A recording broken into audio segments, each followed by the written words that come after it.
Hello, hello, hello. Did I hit the live button? I did hit the live button. We're live? Are we live? We're live. Hello. Oh, good. This finished. Okay. It just finished? It just finished. Sweet. I need you guys. You're going to help me.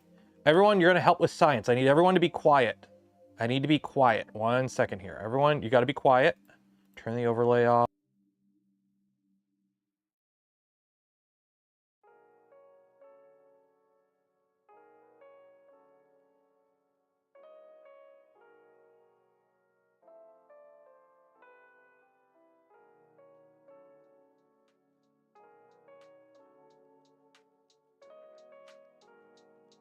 Plays back on. There we go. We can open this up. We take this out. Put this on the bench. Wait. Nope, more science. We need to do more science. 1 second. This is ABS with the vent filter 2. No fan. There we go. There we go. I don't know about you, but the fact that the Prusa Core 1 can do this in ABS better than PLA blows my mind. This is ABS. This is an ABS print. Now, granted, it takes longer than PLA. It goes a little bit slower with the ABS on the overhang. But that's ABS. Did I ever tell you the definition of insanity? The definition of insanity, okay? The definition of insanity is when you do the same thing again and again and again and again and again and again and again and again and again and again, expecting different results. This is why I don't do printer reviews. My entire day yesterday and today is this. This is testing one thing on the printer, is all of this. And I still haven't printed a damn fish. This is why I don't do printer reviews. I'm not even trying to review the printer. I'm not even trying to review the printer. You want to know, are you ready? I'm going to review the Prusa Core 1 right now. Do you like the Mark IV? It's better. There you go. That's all I need to say about the Core 1. There's my review on the Core 1. It's the Mark IV S, but better. Done. Review done. Link in description. Go buy it. Affiliate. No, I've been testing the exhaust fan. You know how many freaking parameters there are? Hey, let's test the exhaust fan. Okay, so first we need to print PLA with the door open. Then we need to print PLA with the door closed and the fan off. Then we need to print PLA with the fan off, or correction, the door closed and the fan on. Then we need to print PLA with the door closed, the fan off, but it's blocked. Then we need to print it with a filter on. Then we need to print it with the filter with the fan off. Then we need to print it with the vents open. Then we need to print it with ABS. Do all that again. TLDR, it's pretty good. But still, it's like on the bus, off the bus, on the bus, off the bus. Every hour and a half coming out here to swap a print and print the exact same damn thing over. And I can't break any of these because I need them. Oh, and then all the different variations of my, I made a version of it that uses the 6mm Voron magnets. So it's now Voron magnet compatible for my little filter thing that we made last week, or earlier in the week. I don't even know what is today. Today's Friday, right? Andrew Rogers for the $10 for the Insanity Fund. Cheers and appreciate it. I'm gonna need it. Where's the alcohol fund? That's the fund I need. Where is the alcohol fund? That's what we need. That's what we need. Okay, let's put all this in here. I got to keep all this stuff separate. All this in here because I got to make a video on this to justify my madness. So I got to film a video tonight for the weekend. So if you're a channel member or Patreon supporter, you'll get the video early. The day that ends in Y. You can just kind of live in it over here for now. For those wondering, I'm waiting on a power supply to come in for this before we continue. So we gotta move this on there so I can move the other printer up. So I gotta put these in a box so I don't break them. Let me find another box. Boxes, I got all the boxes. Boxes. Costco had a sale on isopropyl alcohol the other day, so I bought so much ISO. I'll have to play billiards and darts. Are you British? Who plays billiards and darts? That is such a... You are British. I'm calling it now. Matty, are you British? Are you British? Because it would be 5 o'clock, 5 hours ahead. So it's 7 p.m. in UK time. Yeah, he's British. I'm calling it now. Matty, you're British. Am I right? I have no idea.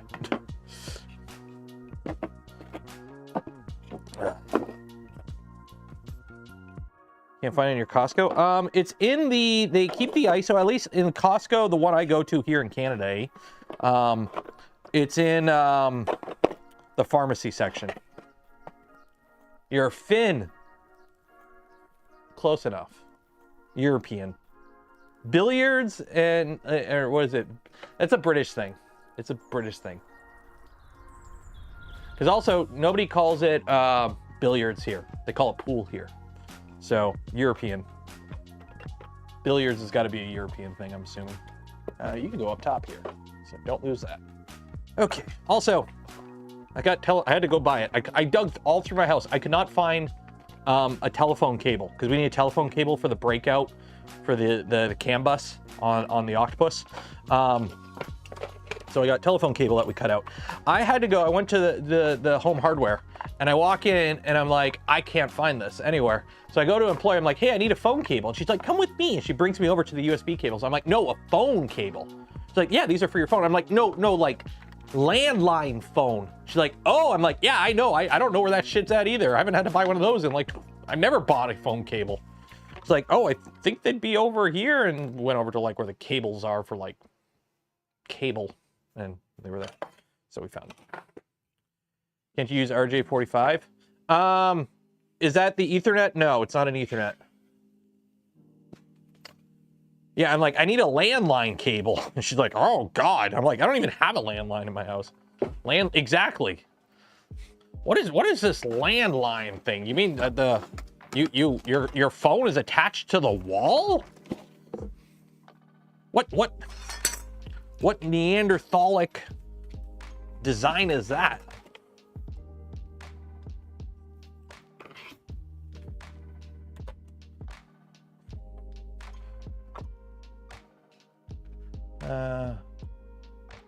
Phone is art. Everyone's putting random words and numbers in chat. Like, what are you going on about? Oh, that.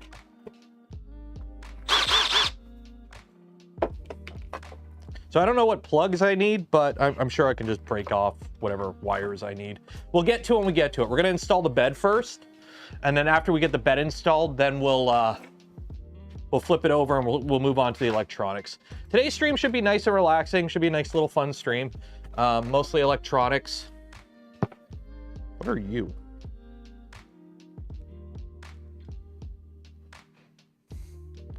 Why do I have a pistol primer out here? Anyways. That's a very good question. I had to drill out some rivets on a computer case the other day. And I got little bits of metal everywhere. Schlopnat, gifted 5 community members. Cheers and appreciated. Thank you. Okay, so now I got to do the same test that I just did, but with the fan on low. Because, oh, by the way, another fun variable. There's a high and a low setting for the fan. The exhaust fan defaults to 40%, but it can go up to 100%. So I had to test everything with default fan and high fan too. Oh, I owe you a power supply. Yeah, we're kind of waiting on that. Although I'm waiting on some other stuff from Luke too. I need the files for the controller board mount too. Clue's holding up the stream.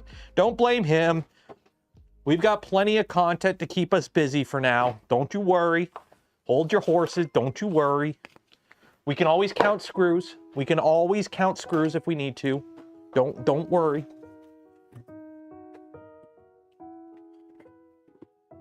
This box over here.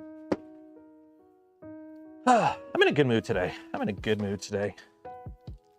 I'm in a good mood. I got my, I am officially approved to go to China. I got my visa approved. I'm approved to go to China. That's actually was cool. I was like, yeah. So I guess I can officially announce it now. Thanks to Big Tree Tech, I will be at TCT Asia in mid-March in Shanghai. So if you're going there, find me. Am I defecting to China? No, but I wouldn't mind a BYD. I would not mind a BYD. I mean, I would not mind a BYD car. They seem pretty good for their price. Say hi to LDO. That's the plan. I'm going to try and visit LDO while I'm there. I want to say hi to all these people. I think Bamboo might be there, so I can finally say hi to them. Although I'm sure they won't like it too much, but I'm going to go say hi to them if they're there.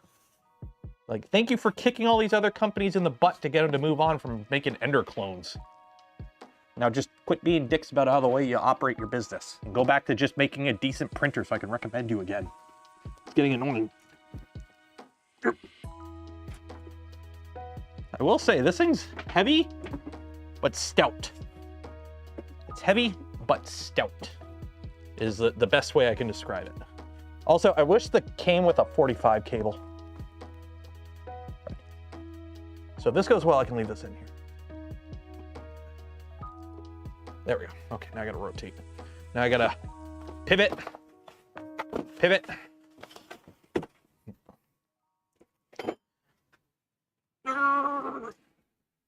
If all goes well, this can live here now. Okay. Okay. Print. All-in-one printer test. Go. So now we got to do it with the filter on. Yes, I know there's new firmware, but I can't update the firmware until I finish all my testing because I can't have a variable. Chamber fans, let's go with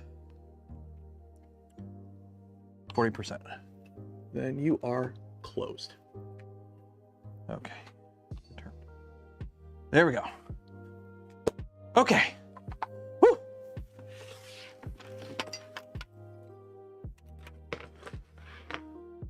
Say hi for Nathan. Got the flu. Ooh, that's going around, isn't it? What happened to the X1C? Moved it out to protest? No, I moved it out because I needed the room. Honestly, I don't use it. I don't use it at all. I haven't used it in months. So because I'm moving some printers around, like I got the Core 1 here. To be fair, I got rid of a Voron. I got rid of 2 Vorons. I moved Toasty Boy downstairs too, because I wasn't using it. And I moved the, what's left of the Physec Trident downstairs as well, because I'm not using it and it's ripped apart because it all fell apart because it's Physec and the electronics all crapped out on it. And the belts exploded. So I just moved I moved 3 printers I wasn't using downstairs into the storage area, and one of them just happened to be a Bamboo to go sit with the other Bamboo in the storage area because I don't really use them. So there we go.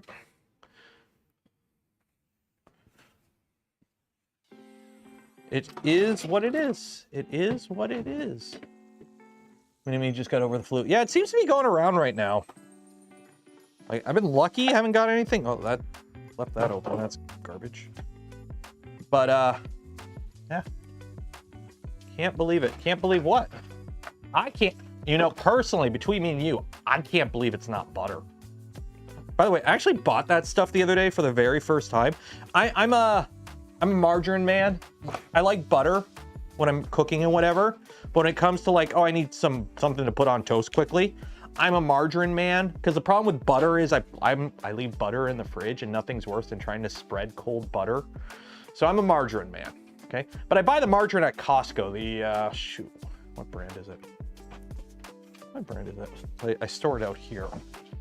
Becel. I buy Becel, okay? Because it's, made with plant-based oils and whatnot. I don't know. I buy Becel. Is it made in Canada? Do I gotta stop buying this shit? Where's it made at? Where's it made at? Where is it, man? Trademark under license. Upfield, Canada. Made in Brantford. Okay, cool. Made in Canada. Cool. Okay, Basel's good. Basel gets a pass. Anyways, so we ran out, and it was in Costco time. So I was like, shoot. So I just bought some. I can't believe it's not butter when I was at Walmart because it was the cheapest thing. It sucks. I don't like it. I don't like it. It sucks. It sucks. You put it on toast, and if you put something on top of it, it doesn't stick. Like, I don't know. So. Is what it is, though. Is what it is. Okay, so first things first is we got to install the bed on this. So let's go about doing that. Ballant V. Huff 2000. Cheers for the Hungarian funny monies. Ballant V, every time I see that, that is an Armored Core mech name. I've decided that is an Armored Core mech game. Ballant 5. That is an Armored Core mech name, if anything. Seed oils are not good for you? I smoked for a decade. I worked in a plastic injection mold shop for 7 years. I was in the military, along all kinds of fun carcinogenic stuff. I partake in Canada's national crop occasionally. Like, nothing's good for you. I just don't want to wait for butter to cool. I use butter. I use butter mostly with like cooking though. Like I'll use it like, you know, if I'm making mashed potatoes or, you know, I'm cooking something on the stovetop and I'll use like, you know, pan fried steak, I'll use butter. But when it comes to like, oh, I just need to butter my toast. Yeah, I use margarine because I ain't waiting for but cold butter sucks. If they can make butter that worked and it was spreadable when it was cold, because you can't leave it out, it goes bad. Get a butter tray. We used to have that, and the problem is it still doesn't work. I don't like it. I don't like it. I like my margarine. When I think about Voron jetpack, that's cool. Kind of it, canola, I think. I mean, I drink Diet Dr. Coke Dr. Pepper Zero. Like, nothing is good for you. Nothing is good for you. Everything is bad for you. It's all about moderation. Also, who wants to live a boring life? The seed oil fear is overblown. Yeah, usually if I see something being parroted by somebody I consider a conspiracy theorist person, I don't really agree with it. It's like, yeah, okay, there might be some truth under there, but because it's you? Isn't that like one of the RFK things? Is the seed oil thing or whatever? I don't know. I like trusting people with actual medical degrees on stuff. Okay, bedtime. Bedtime. Where did I put the bed? Hey, here's the bed. Been sitting here forever. Now we can finally put it on the printer. There we go. Behold! Bed. Oh, we got to put the actual magnet on. Okay, we'll do that after. We'll get this installed. Wookie noises. So, usual disclosure.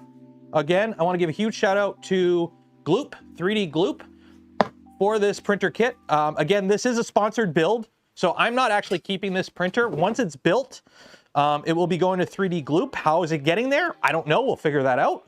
But this is a build for 3D GLOOP. So this build is going to them. So they sponsored the build series. They sent the kit and whatnot. So shout out to them. And then also don't forget, every stream we do give away a spool of Polymaker filament. Link in the video description. Enter for your chance to win. Do this now. Butter's just fine out.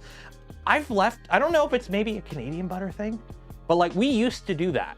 When me and the wifey started dating, like she left the butter out in a butter container, and I found it just goes bad by the end. I don't know. Don't buy it. Well, that's the thing. I buy it in the freaking the big thing because it's cheaper, right? So it is what it is. I love how far we've gone down this rabbit hole over butter. It's just a, yeah, so I bought this and I don't like it. I'm going back to my other stuff. And everyone's like, oh my God, butter, butter, butter, butter. Okay, so now I need the bed stuff. So we need our standoffs. We need these guys. And then how big of a screw do we need for the bed? Let's pull up as a manual. Show all downloads. Where is invitation? Where is this? Ain't right.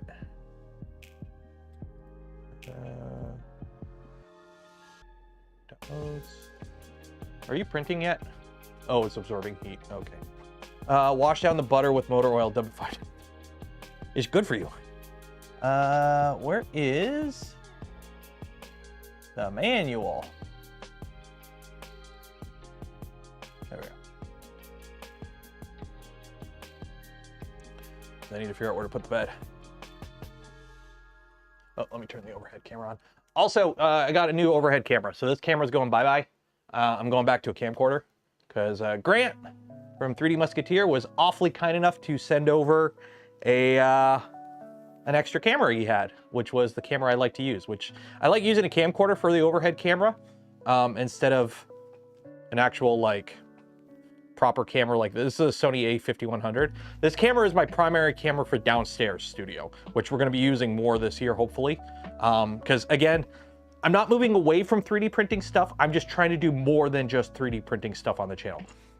We have built 3D printers dozens of times on this channel. We need to change it up. So I want to start using the downstairs basement for more just like generic tech stuff, especially now because I'm getting into, we're doing like fun little, I'm messing around with AI stuff and whatnot.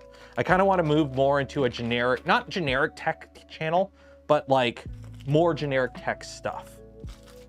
I think it's a bigger market and things to do. Review butters. Where is the bed mount? Where is the actual bed mount in here? Only butters. Remember to butter your rails. I think that's what I'm gonna. I think that's what I'm gonna do for the April Fool's video this year. Is just put out a video that is just like the absolute worst advice for everything, and just see how it goes. M316s. Like, okay, so we got our rails here, so don't forget to butter them up for really smoothness. Buttery good smoothness on your rails today. Ever had apple butter? No. I've had apple cider. I've had apple juice. I've had apple sauce. Use unsalted. Yes, well, of course you got to use unsalted. If you use salted, your rails are going to rust.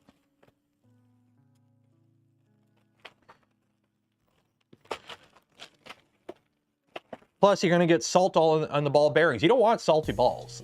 Like, getting salty balls is not good. So you want to use unsalted when buttering up your balls, your ball bearings. Right? M316s. M316s. M316s. M316s. Where are the M316s?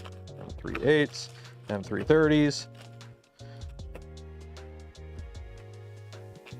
M312.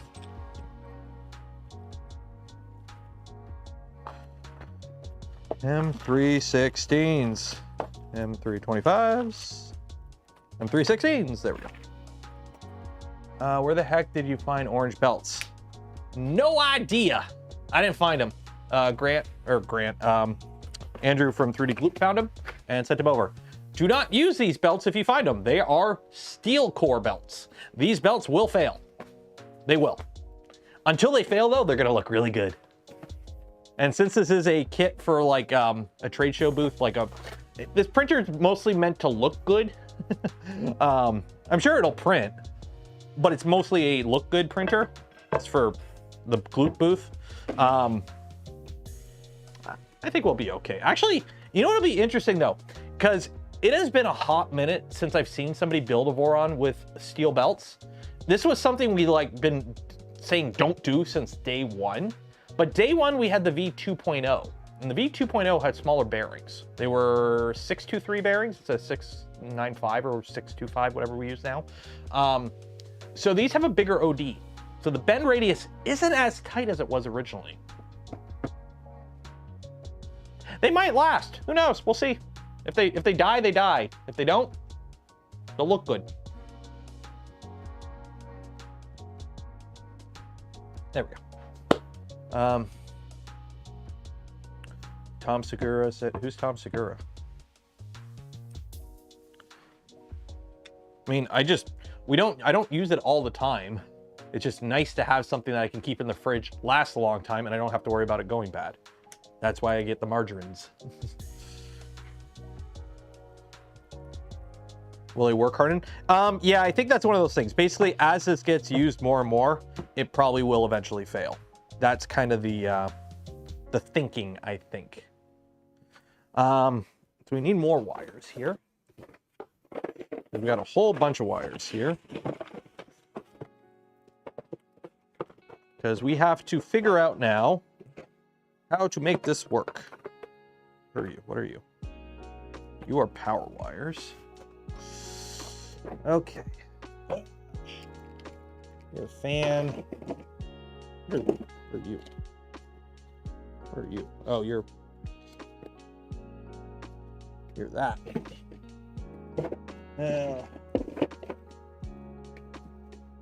Where is the other electronic stuff? Cable kit, no. No, no. Where's my Wago thing? Lego my Wagos. Where are my Wagos? Wago thing.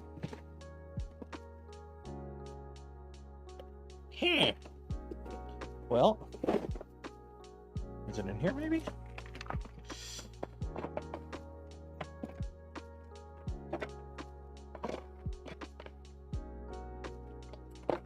Is it? Bed. There's the one bed wire.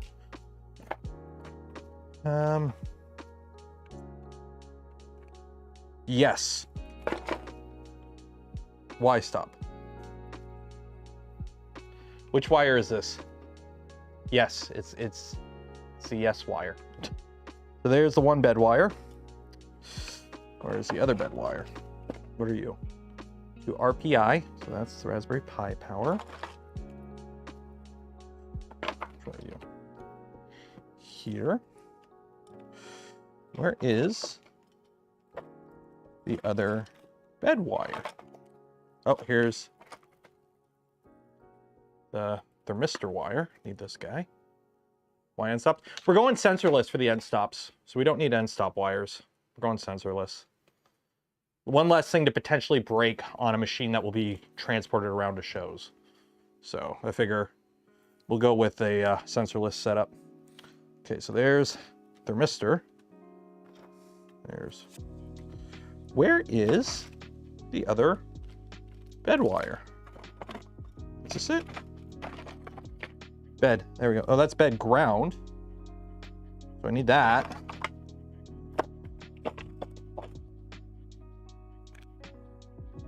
Clicky kit. Did I not see it? See probe? No, no. Oh. Yeah, that's not good. Are you in here? Because this is what? This is the Wago for the bed. So this goes here. So we can Lego our Wagos. So this will mount to there, because that's a ground. This goes in here, because this is one of the bed wires. So bed live. So I need a bed neutral. Where is bed neutral? Found it.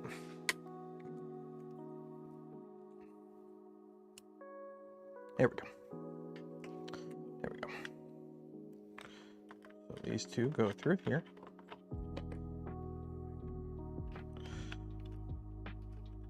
Oh, did I make a big dumb? No, I didn't make a big dumb. I just goofed. There we go. Okay.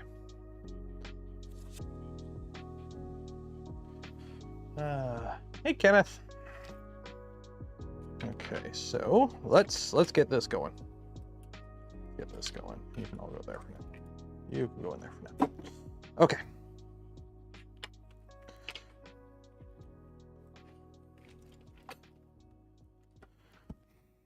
So you connect to this, or actually, how does this work? How does this work? So you're gonna screw on there. So what goes on there? I don't think it really matters. So that'll be a zip tie. And that. Okay, yeah. So we'll go like this. Okay. So we gotta mount this to this about here. Does that work? That works. Okay, cool. PCB for the thermistor. Ah! Yeah, I'm not gonna bother with that. Because I don't think we actually have one. Because I don't remember seeing a PCB for the thermistor in here unless I missed it. If we have it, I'll install it. But this is an older kit. And some of the stuff isn't. Yeah, there's like I have a thermistor, but I'm gonna put that in the chamber. So yeah, we'll just not ignore it, but we're just not gonna put that in there. Okay, so there's that. There's that. To these and plates. Also, question. I just want some feedback from my audience, and since you guys are the ones who actually watch the live streams, I value your opinions more than the people who watch the videos. Company wants to send me a electric bike. Random company I've never heard before. I'm assuming I just got the email because they probably emailed every tech content creator. It's how it works with a lot of companies. Very AI email, but it's an electric bike, and I don't have an electric bike. It's like an $800 electric bike. So I'm thinking of just taking it, just so I can make a fun little video where we like print some mods for it and whatnot. Like, it's not going to be an review the electric bike thing, but I'll be like, hey, here's an electric bike. Let's make some stuff for it using 3D printers. Because why not?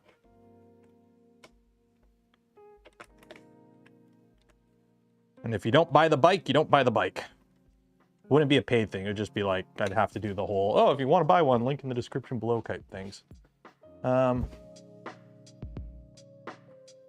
Watch that. It'd be cool. Do it. Okay. Just be aware, it's one of those, I have to like shout out the company, and if you want to buy it, you buy it. But if you don't want to buy it, you don't buy it. That's what I always find funny. It's like, if I'm getting paid for a video, I view it differently. Like, everyone's opinions on stuff are slightly different. It is what it is. Welcome to being human. But like, if a company sends me something and say do a video on it, and I do a video on it, that's content in my opinion. It's not so much an endorsement of the product, it's just like content. But if I'm getting paid to promote a video, that's different. So I think I'll just take it so I can make a fun little video, and if people buy it, people buy it. If they don't, they don't. Just something to do while I try and find the Allen key, because I made a mess at my desk here and I don't know where I put all my Allen keys. You know what? LTT screwdriver to the wind. Actually, not even. I could just use this guy. Fire? I know. That's one of the things to be a little worried about the e-bikes.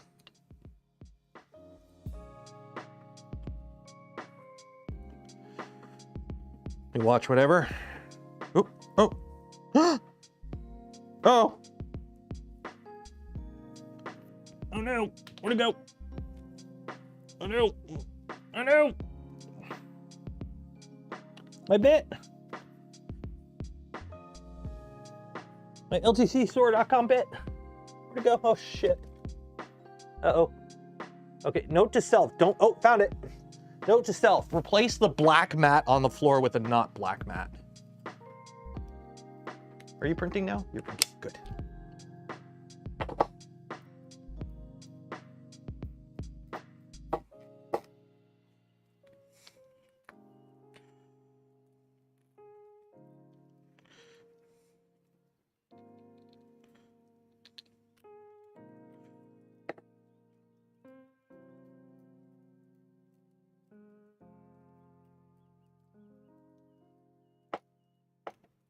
Need a magnetic broom. I probably do, but here's the thing. I don't want it. There is so much random metal on the ground from like just chips and whatnot from various projects over the years. I don't even know what's on the ground anymore. It's just become a mess of random stuff. How is the bike infrastructure near you? Horrible.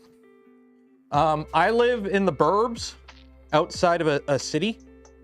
So my problem I have is when it comes to like e-bikes and everything is I can't really go anywhere.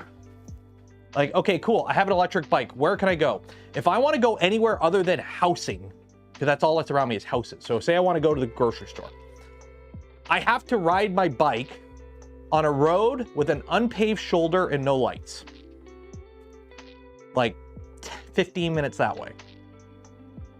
Or like 15 minutes that way. Like, that's my problem. I live in like the suburban island and it's just like farm fields separating everything.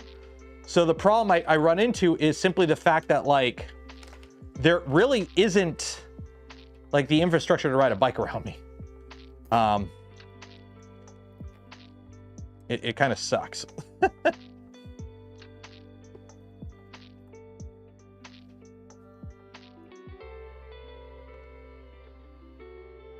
3D printed light bar. Well, that's the thing. It would be print some baskets for it, print a bunch of random stuff for it, make it like a utility bike with a bunch of 3D printed stuff.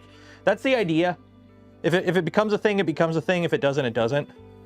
Like I just replied to the email. I'm like, yeah, I don't do reviews of bikes, but I can feature it in a video and show it off if you're interested. And they're like, okay. So some flaps. Well, here I'm not going to show you it unless the company actually sends me one. But because I don't want to give them any promotion unless I get something out of it. At least I get a bike out of it. But I don't know. Just a fun little thing to do. Fun little thing to do.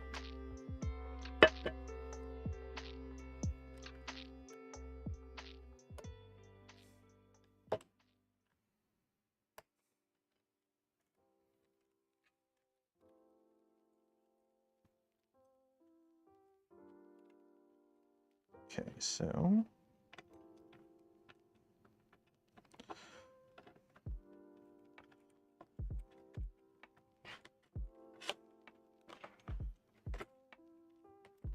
put these through there.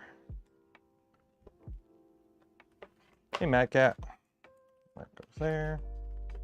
And that goes through there. There we go. Okay.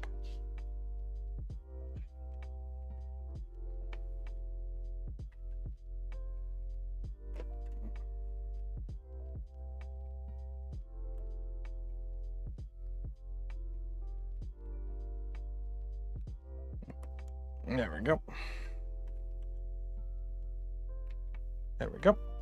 Okie dokie. And then this goes back here.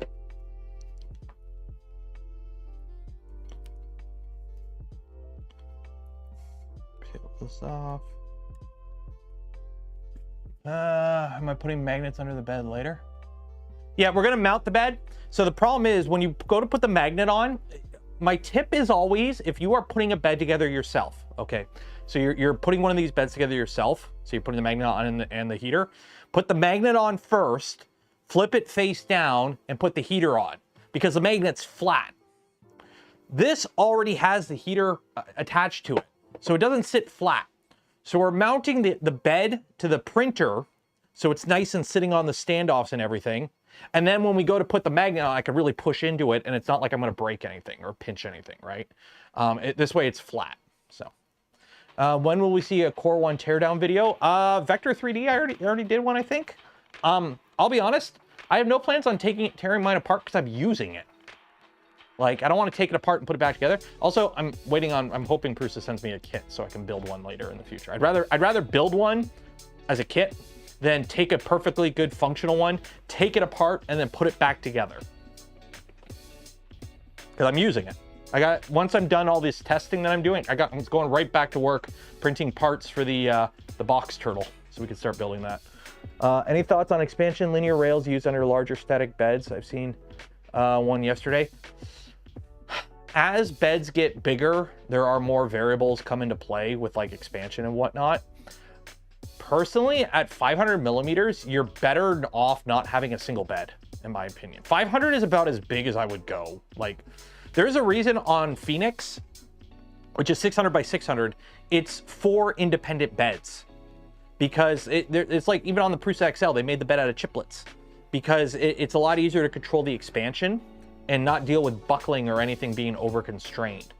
So you can either make the bed out of smaller beds. It's the same reason you have to cut grooves in your driveway when you cement your driveway. You need expansion joints.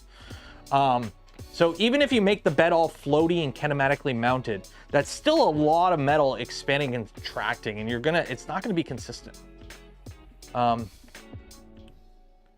do I think about the Rat Rig V-Core 4? Got a customer who needs a 500 print since Phoenix is on the sky. Well, Phoenix is still in the works. It is what it is. It's an open source project, right? And when it gets released, it's like when Voron releases something, it's done. Manual and everything. And essentially, Phoenix is functional. It's just that like last 5% to like polish it up and make it ready for like, everyone go and build one now, is the part that takes the longest. You'd be surprised. Because it's also another problem, because Phoenix is such an expensive printer, it is expensive. There's not a lot of devs willing to just drop all their, like, there's not a lot of people on the team that have the resources to just start buying and building these things. It is what it is.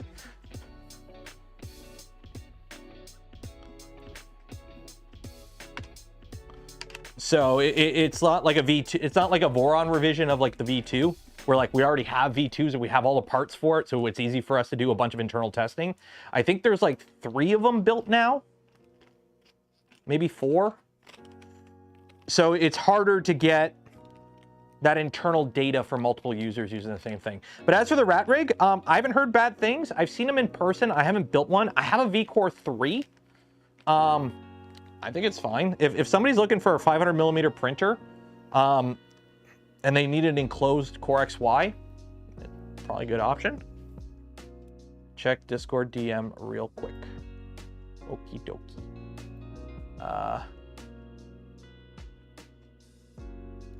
OMG Frankie, technically both will work. They're being dicks to us and they're changing our postal code. So that is the new one. But they're both still valid. So yeah, you can put that one, it'll get to me. It's just, that is the new one, but not all services are updated in like all the databases. It's stupid annoying.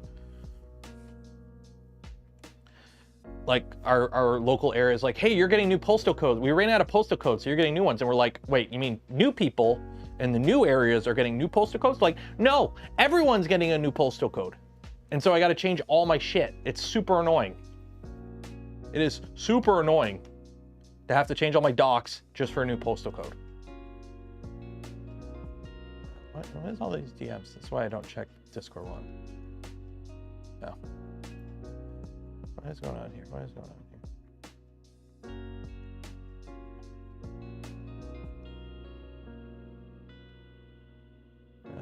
here? Okay, are we good? Are we good? Okay, we're good. There we go. Okay.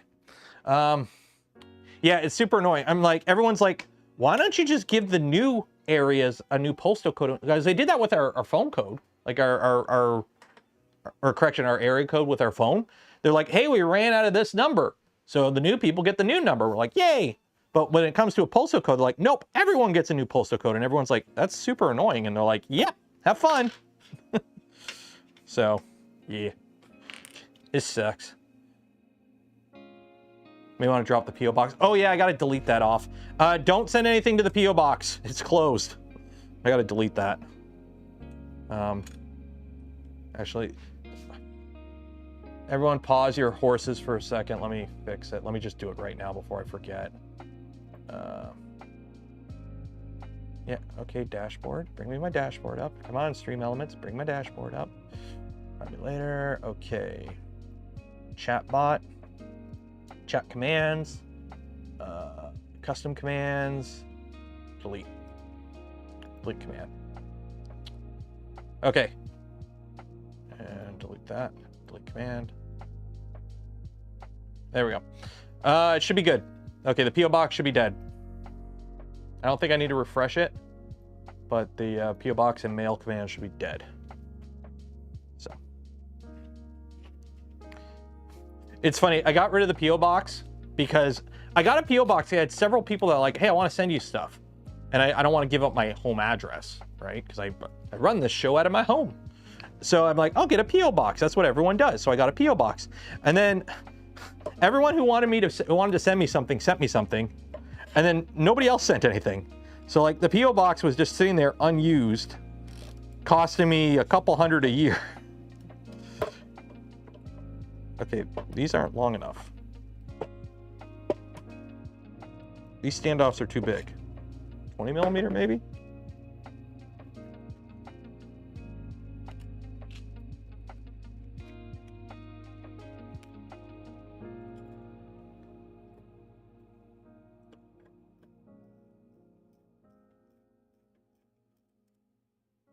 There we go. So yeah, so after like the initial wave, it was like I was getting like 1 or 2 packages every 6 months. So I'm like, okay, I'm shutting down the PO box. It's not worth it. And then as soon as I do that, somebody's like, hey, I want to send you something.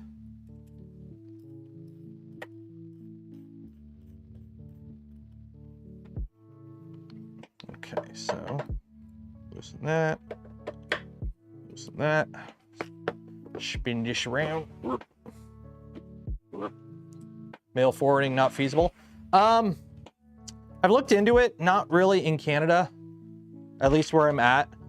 I think I can, one of the reasons I didn't really use the PO box as much as I wanted to is I still have to give like my actual home address to companies, because PO box, at least at Canada Post, can't sign for stuff. So any package that has to be signed for, so pretty much a lot of stuff that comes from like FedEx and UPS and whatnot, they can't accept. And I believe you can set up a PO box at a UPS store that will sign for stuff. The problem is the closest UPS store to me is like a 20-minute drive. So if somebody sends me something and I don't know I'm getting it, it just kind of gets lost.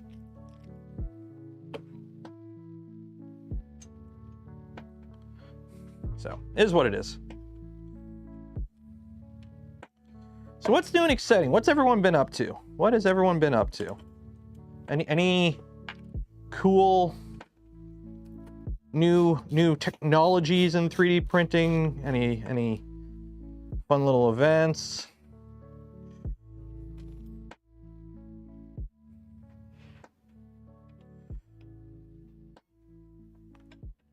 What is going on? What is going on? Trying to get CAN bus working on my Mercury 1. Ooh, fun. Ciphering Canadian postal codes along with Mexico and Brazil. You know what sucks? I've had the same postal code for my entire life. Like literally for the past 25 years, I've had the same postal code because my mom lives close. So when I moved it, we bought this house, it was like same postal code. And I lived at home since, you know, for a while. So it's like, I'm so used to the postal code and now it's different. It's like, you changed it. You changed it. Why you do this to me? Okay, so now we got to sort out where this lives. So the easiest way to sort out where the bed lives is to move your nozzle to the front left and align the bed with that. Got to stop following the news. I've been trying to. I have been trying to.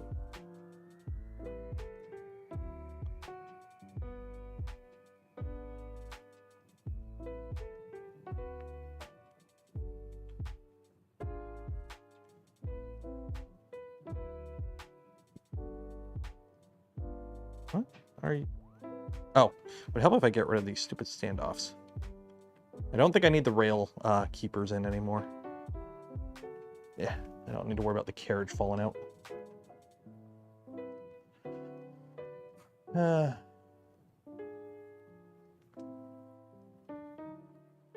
no, nothing about the local news. I try to follow stuff because I like to know what's going on in the world. I'm just one of those people. I like to know what's going on in the world.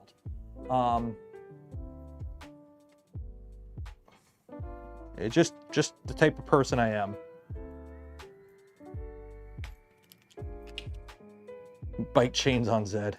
That actually would be kind of funny to try. Do like, I will say, when I worked at the mold shop, we had CNC machines, that the Zed was chain drive, but they were mostly like gun drill type machines. But I have seen CNC machines where the Zed was chain drive. So, ever heard about bricklayers? I have. I haven't played with it yet, but I do know it's a thing. I am aware of it. I just haven't played with it yet. I'm waiting for, are you ready? This is my take when it comes to new tech and 3D printing. Something new comes out. All the YouTubers rush to do a video on it, and the early adopters rush to get into it. I let them sort out all the issues, and then about 3 to 6 months later, once it's all baked and it just works, then I'll start playing with it. That's usually what I do for a lot of stuff. Something new comes out, I go, oh, that's cool. Find me in 3 to 6 months once it's done. So that's usually how I operate with a lot of this stuff. Right about there.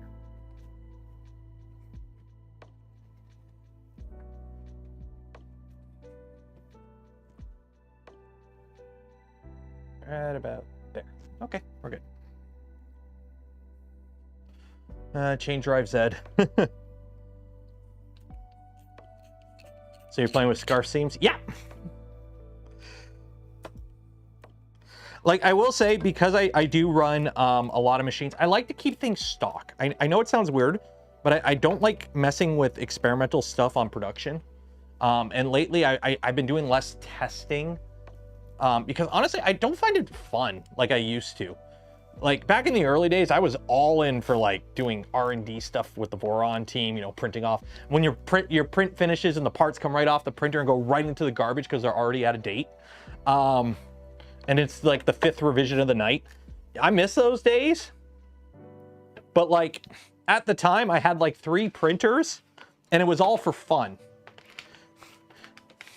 Also, like my kid was like 6 months old. So it was firmly in the just be there and don't die phase of childhood. And now he's in school. There's just stuff changes. Stuff changes. Gotta raise this up.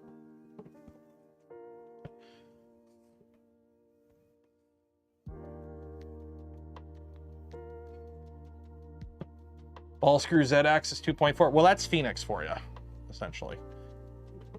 There we go. Okay. So,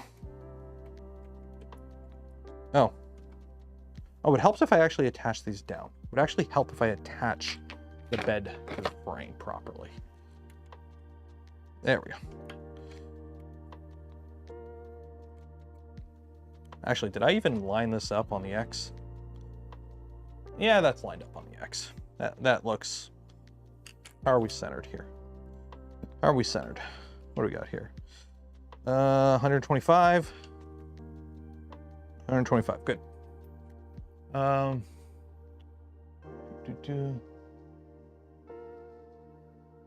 design the V-Minion style machine. Okay. You do a lot of R&D for work. That's the thing, like... You're things change. Things change. Things change. If you're always the same person, you get boring. You gotta change stuff up every now and then. Gotta change it up. Just like I'm about to take a refreshing drink of Gamer Sups. Get some today, use code Canuck, save 10% off your order. Delicious. Also, if you're buying stuff, get some 3D GLOOP, use code Canuck and save 15%. Link in the video description.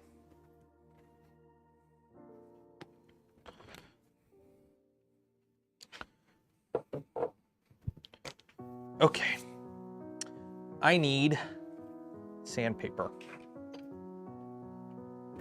Where is a sanding block? Ah, here we go, sanding block. Scored one of the Harbor. That is, what's with the Harbor Freight mini toolbox? What is that about?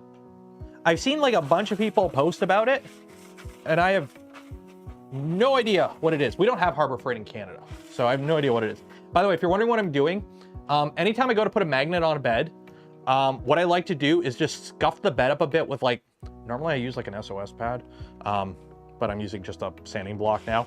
I'm not pushing on it. I'm just scuffing the bed up.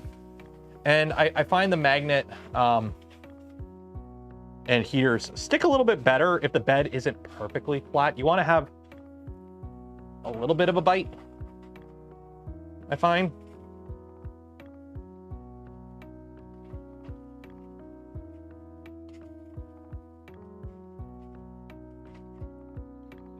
So, just a little scuffed up. Just a little scuffed. We like things a little scuffed around here. If it's too perfect, it's boring. Now I need some isopropyl alcohol, which my bottle's empty, I believe is. So we got Costco bottles. Yay. Isopropyl alcohol, 99%. Topical antiseptic cleaner. Costco had this stuff on for like $8 for 2 liters.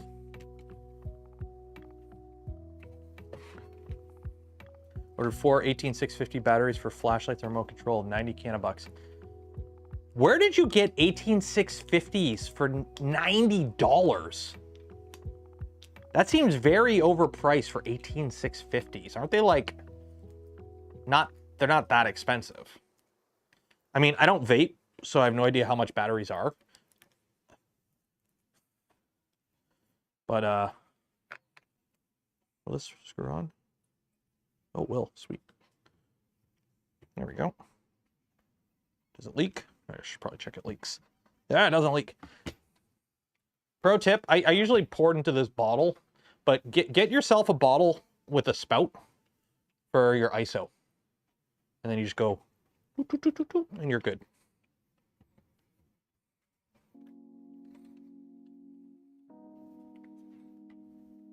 Actually, let me put some gloves on for this. Just because I am putting a bed on, and I don't want hand grease on anything.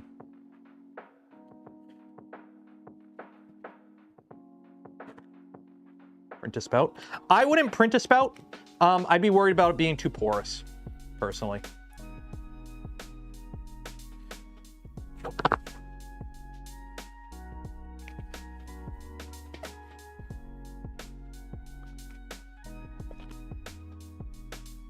I don't know where these belts are at. Andrew from GLOOP sourced them. I don't know exactly where. I think he got them made, actually. I'll be honest. So I honestly have no idea where to get them at, unfortunately. Not all 18650s are created equal. Well, I know that. I just $90 for 4 18650s just seems kind of excessive, but I could be wrong. Like I know there are better quality batteries. It's just on like my limited searching for myself when searching for batteries for the scooter I was designing. I just never came across any that expensive, but I could be wrong. Maybe they're like the really good quality ones people use in like EVs, maybe. Okay. And then a pro tip, clean the magnet. Wipe down the magnet. Belts are steel core. Yeah, that's another thing. These belts are steel core. So always wipe down the magnet because this is going to be sitting on this. So you don't want like anything on here to get on here. Don't be afraid to just kind of wipe it down a bit.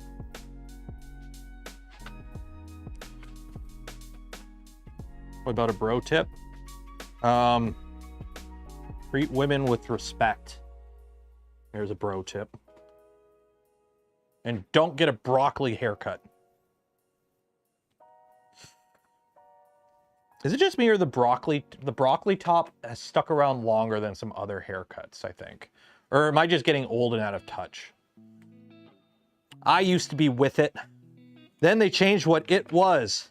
Now what I'm with isn't it anymore. And what's it is strange and scary to me.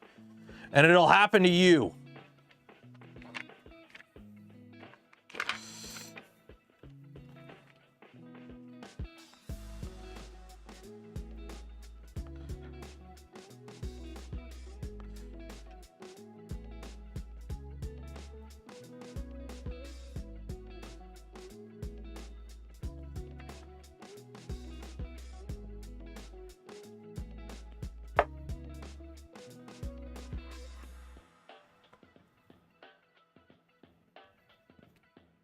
Bring back bowl cuts. Bring back the mullet. I've been getting the same damn haircut since I was like, good God. Literally, I've been getting the, like, okay, it doesn't count too much when it's, because I'm losing it all. Good. Oh wait, it's mirrored.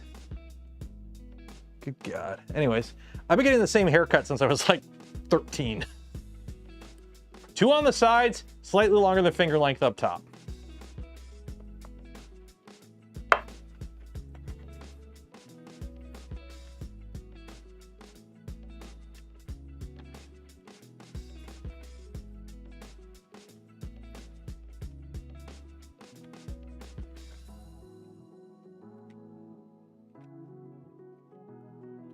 Although my problem is, I don't want to get a haircut now. I need to get a haircut. I'm due for a haircut. The problem is I'm trying to wait so I don't have to get one before I go to China for the trip. But it's also my birthday around that time. So usually I like to wait until I'm close to an event to get a haircut.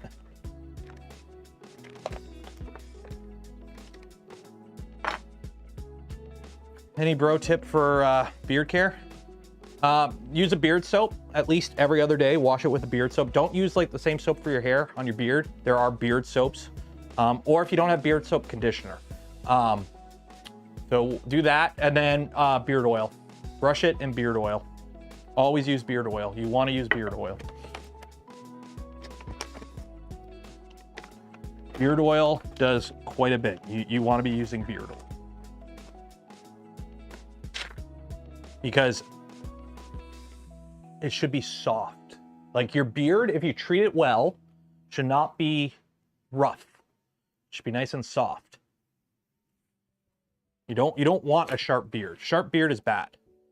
That's how you get wifey approval. Is you gotta have a nice soft beard. It's gotta be supple. It's gotta be supple.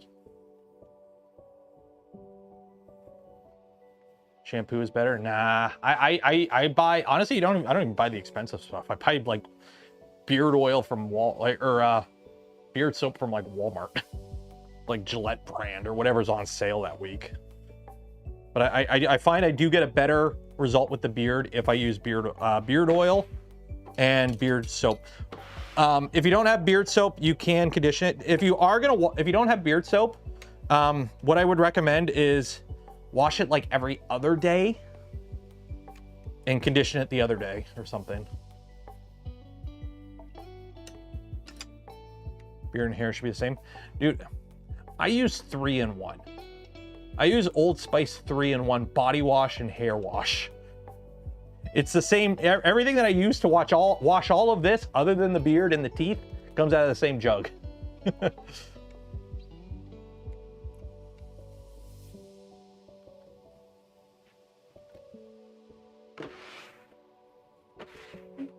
I don't do, my wife's got all these different products and everything, and I'm like, nope, that's the red jug I buy to clean myself. Okay, there we go. The bed is installed, and now the printer is heavy.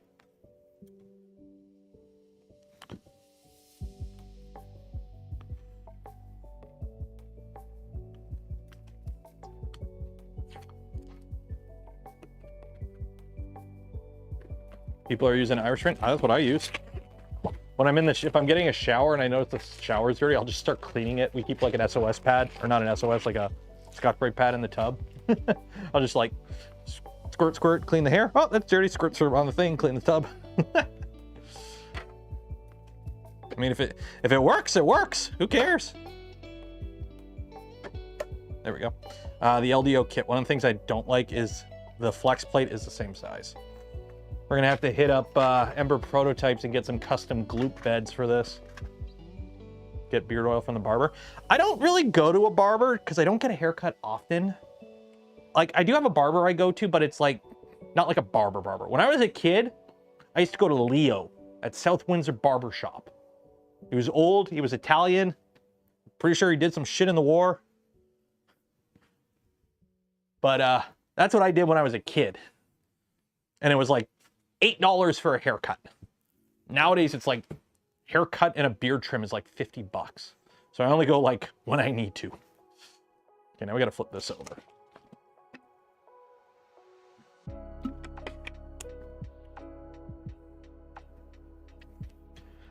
I can promise you that if someone made an all-in-one body and hair wash and call it Break Clean, it would sell like mad. It probably would. Dude bro shit sells so well. You know, a lot of the time, like the most manliest dude bro shit is just generic stuff, just with dude bro marketing. Shave and a haircut, 2 bits. By the way, for those that don't know, that's what that is. Just shave and a haircut. Okay, let's flip this over. Anything on this side? Nope. Whoop. Do this. Then try not to scratch the hell out of my desk again. I will say, Flexi Spot. This is a Flexi Spot desktop that I just bolted to my workbench or my toolbox. It's a nice desktop, but it is not scratch resistant at all. Maybe their bamboo ones are better, because I think this is just like their generic one. Like it's not one of their fancy ones. But this is scratched to hell already.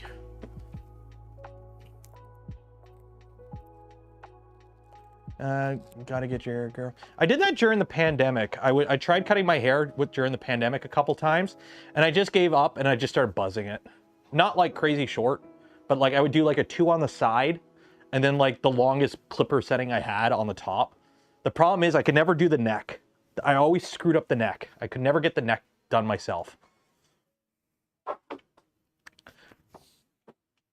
And I'm not gonna say, and I did get somebody to help, but she might be watching, so I'm not going to say anything. That was 15. Like when I was in the army, I used to buzz it. I would do I would do a 1 or 2 on the sides, and then I'll just buzz the top. But that was years ago. Buzz cut is the most utilitarian haircut. I mean, it works, right? Okay, so now we got to do some wiring. So let's get this over our hair. And overhead camera. Let's see, how big of a view do we got? So this is why I want to switch back to the other camera. I got it in, it came in, I just haven't hooked it up yet. There we go. Okay, let's start wiring things up. Okay, so got the ground here, so let's attach the ground.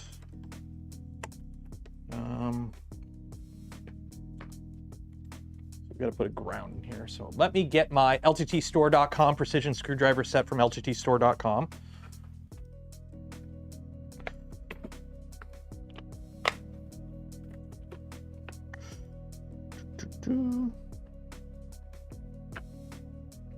I will say this actually is a really nice screwdriver set. It actually is. Like, I don't know how it compares to the iFixit kit, because I've never used the iFixit kit. Shipping to Canada sucks for a lot of this stuff. But this is like I use this thing a surprising amount, because it has all the little bits for all the little stupid stuff that is annoying to find bits for. Oop, 1 second, go DM.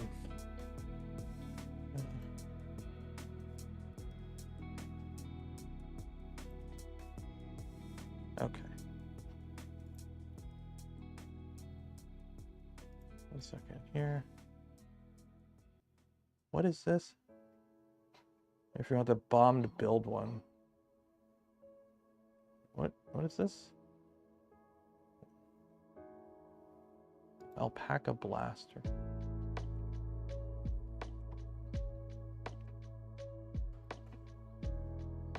What is this? Oh, it's a Benchy RC car. That's cool. Also, I hate the Instagram video player. Maybe I'll build one. If you got the bomb for it, send it. I'm down. The LTT screwdriver kit is vastly superior to the iFixit. Okay, then there you go. I don't know. I've never used the iFixit kit. I mean, you ready? Before I had the LTT kit, this was my precision screwdriver kit. It's like $10 on AliExpress. So, Okie dokie. So, let's see here. Are these, what bits are these? Oh no, they are flat. Okay, so go in there. By the way, is it flat tip? Is that the proper name for is it spade or flat? Like I know like Stars Phillips, and I know Robertson, I know all that stuff. But like flat tip, is flat tip the actual proper name, or is there an actual proper name for it?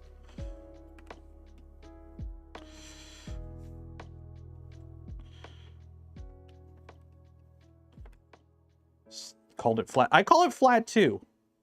Okay, so this is live. So that's gonna go in here. Where is, gotta, slotted, standard or flathead? Slotted makes sense too, I guess.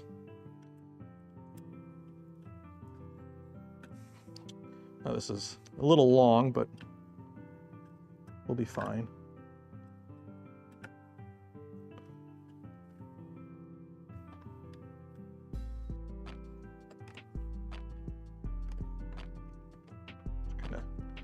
A little bit of snaking the extra wire over here just to hide it. There we go. And then this guy is neutral, which is this guy.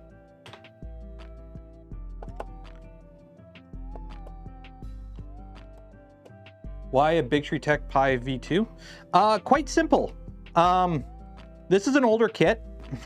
This is the Rev C kit, the LDO Rev C kit, which came out during the Pi shortage. So the kit never shipped with a Raspberry Pi. Andrew got this kit a while ago, and it just took him a while to get it to me. And he just sent the kit as it was with a few extras. The problem is, I don't think, he didn't know that this kit didn't come with a Raspberry Pi. And I had this. So I'm like, you know what? We'll use it. I haven't used it. We'll use it. I'm probably not going to put it in anything else. So I figure, hey, I already have it. It was free. Like Big Tree Tech gave it to me. I got to use it in something. So we're going to use it in here and we're going to see how it works. Simple as that. Right?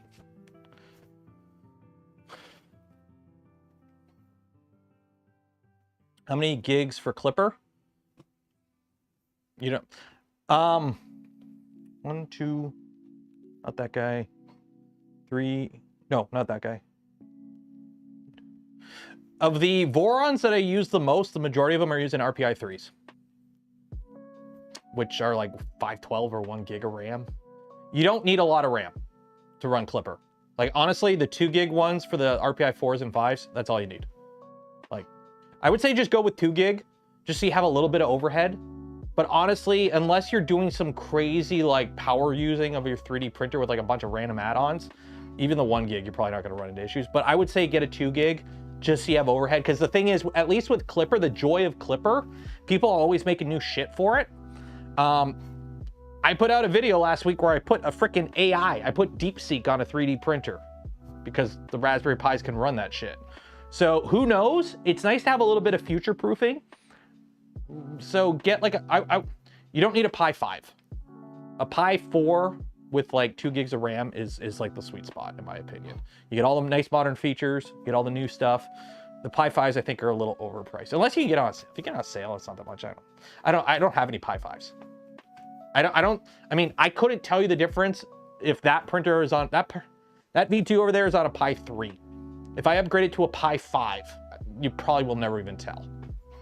It might just boot a little quicker. Ooh. It's been on for 6 months straight. It just seems like the more expensive newer Pis are a little overkill price-wise for what you need in a 3D printer. So, okay, so this is the filter fan, but it's not the filter fan. It's the thermistor for the bed. So where is the bed thermistor? The fact Big Tree Tech, Big Tree Tech, I love you guys. Luke, you're awesome. I can't wait to see you guys next month. But there's no labeling on the front of these boards. It's like, I'm assuming these are fans, but like, Are these the thermistors? I didn't know. I didn't know.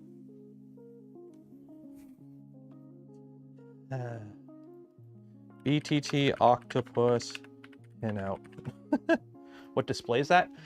It is a BigTreeTech Pi TFT 43 V2.1. And this is a BigTreeTech Octopus V1.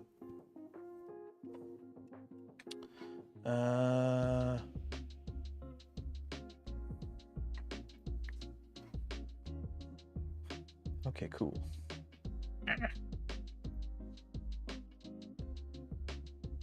We're probably going to need the manual anyways, because I'm going to need it for the stuff for the thingamabobbers. CAN bus. Okay, where is thermistors? Thermistors. Where's the pinout? Where's the pinout? Where's the pinout? Give me the pinout. Where's the pinout page? Did I scroll by it? Physical specs. Here we go. Okay. The far one. This is the bed. This is the bed thermistor. Okay. Okay. This is the bed thermistor. There we go. Okay. Now, you know what?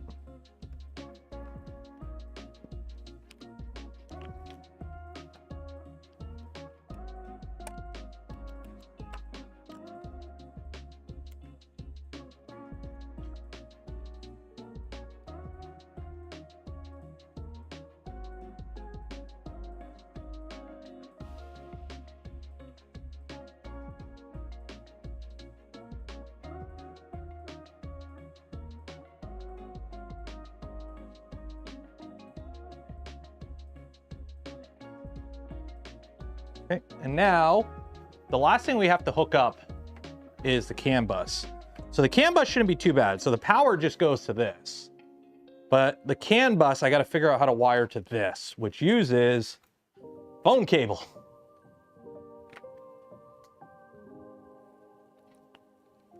Check LDO Rev C. Well, the thing is, there's a lot of differences between a stock Rev C kit. Like, we're using a full tool head board. The Rev C kit didn't come with the tool head board. It came with a breakout board for the tool head. So we're gonna have to redo a bunch of stuff. Also, it's pin mapping. As long as I know where it is, it takes 2 seconds to change the pin number in config. So I'm not too concerned if I don't plug in the exact spot. I just need to ensure that I'm plugging it in a acceptable port, essentially. So, how the hell do I wire up CAN bus to an RJ11? That is the question of the day.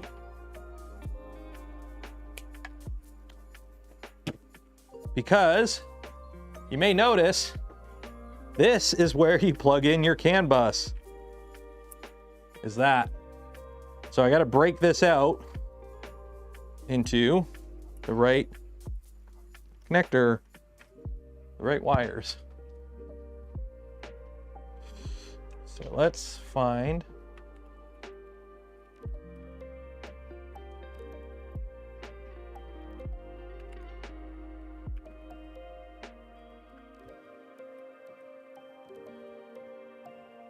what is it? RJ11. Okay. Sports CAN bus using 6P RJ, which offers the board. Okay, cool. But where is the wiring diagram for that? RJ11. CAN bus.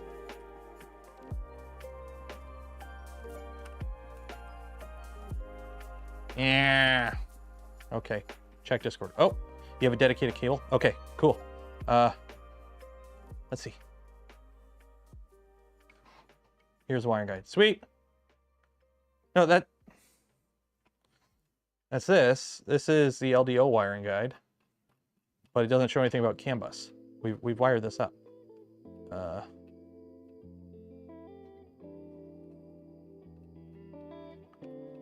there's nothing in here about CAN bus.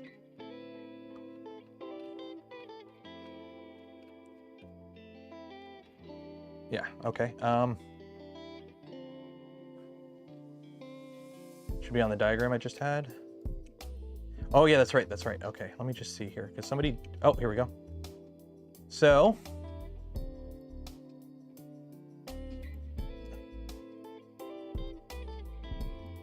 Okay, but which wires am I looking at here?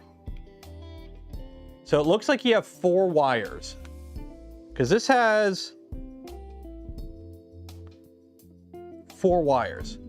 So what, is it the yellow, green are twisted together and the red or black are twisted together? And that's basically it?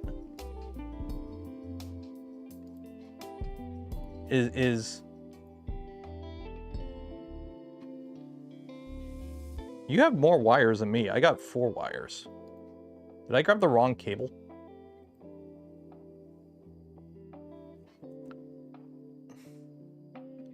This has 4 wires.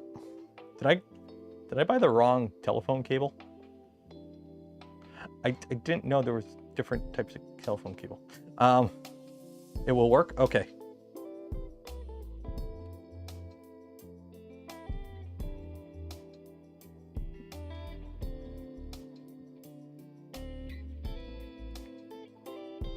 Oh, it's the 2 center ones. I see. So we got can 8. Okay. So as long as I split it so that the 2 are on one side and 2 are on the other, we're good. Essentially, right?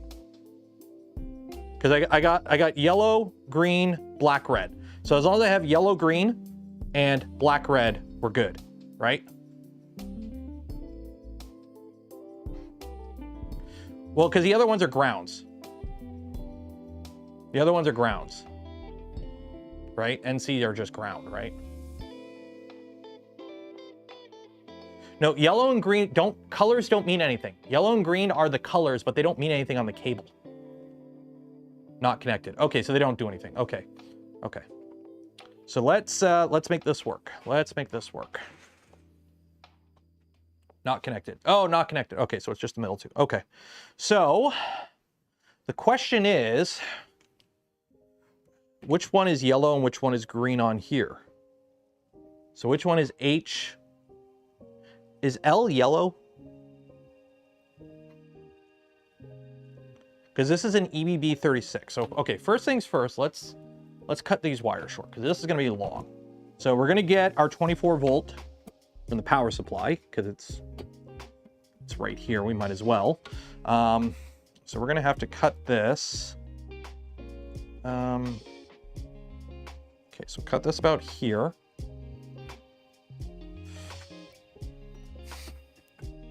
And then I gotta pull the stupid sleeving off.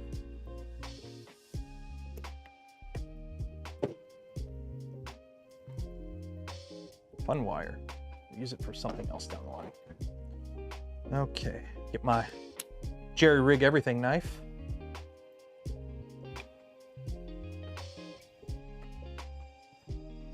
And start cutting.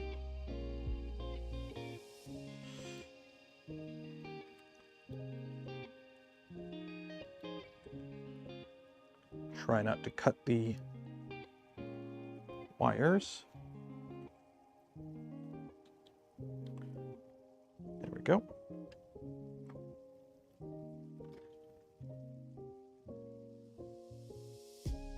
Well, NC in this case means not connected apparently, so. Man, I hate pulling this sleeving off.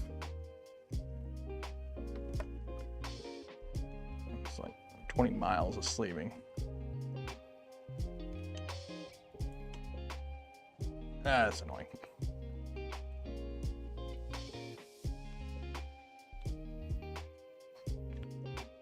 How's the printer coming along? How's this printer coming along? Oh, we got higher chamber temperatures? No, it's the same. Okay, let's see if I can split it.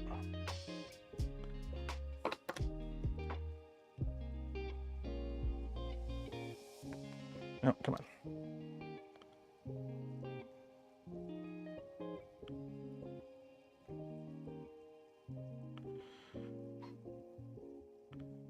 I love splitting wires by hand. Try not to slice my fingers open.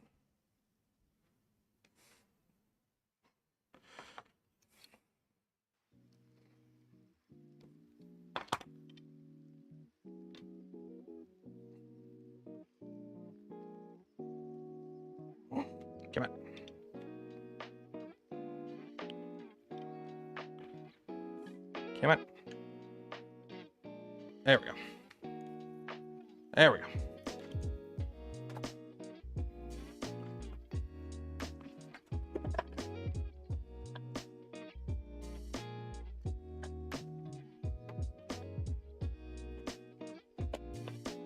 We're just gonna use ferrules. Yeah, we're just gonna use ferrules.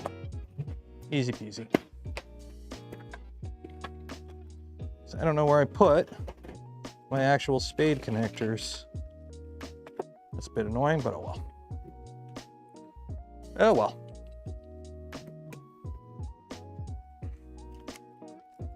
So, okay, let's see here. Did I accidentally nick it? I did. Okay, I'll have to fix it. No biggie. No biggie, I can fix it quick.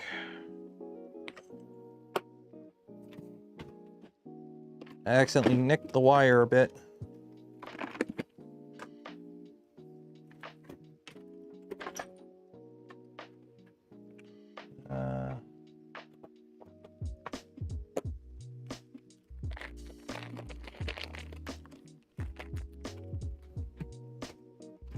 Where did I put my torch?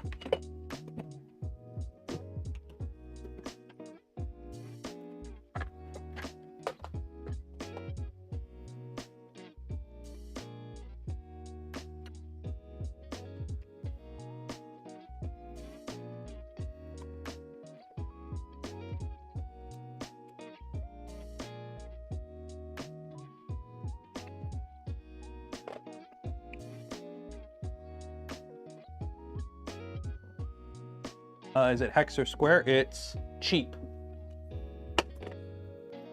Where did I put my wire strip? What's my thoughts on the current bug and clipper for cartographer? No idea what it is. This is the first I'm hearing it even exists because I don't update unless I have to. So if there's a bug, I don't know idea. Take the bike, make arrow fairings. Okay. Hey, everyone say hi to StackMad. He, or her, don't know. Just showed up and is like an hour late for the conversation. I'm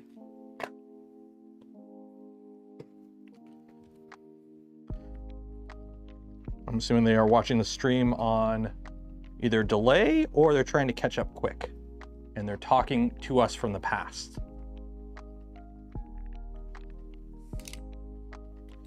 If you're talking to us from the past, there are some things you might want to do to save the world. There's a gorilla in a zoo, okay? Just trust me on this. Don't let the kid fall in. It's all downhill from there.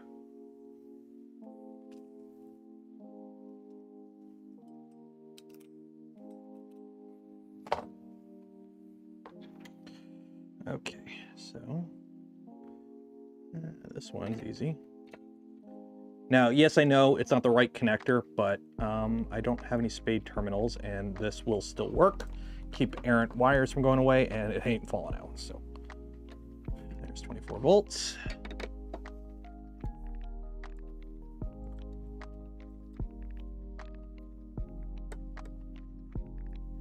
And there's 24 volts.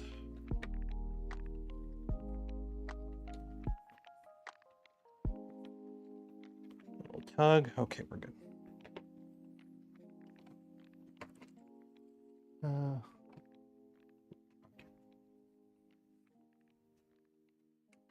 Hexagons are bestagons. They are the bestagons.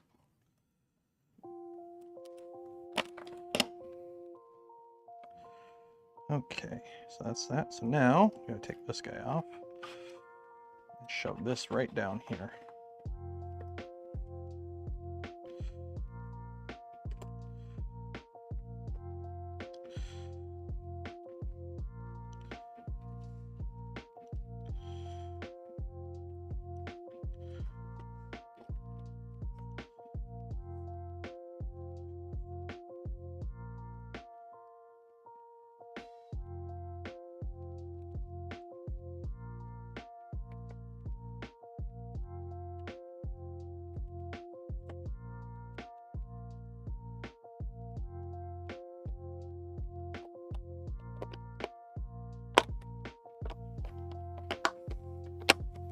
we go.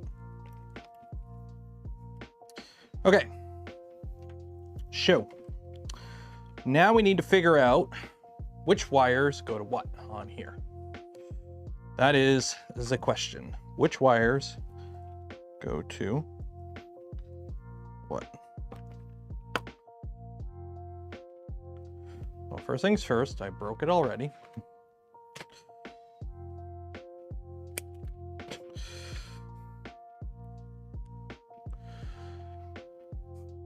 You posted the image. Okay, here we go. So can low is green, or let me actually just look in here, because the problem is it's all connected, or I'll have to meter it out. I'll just meter it out.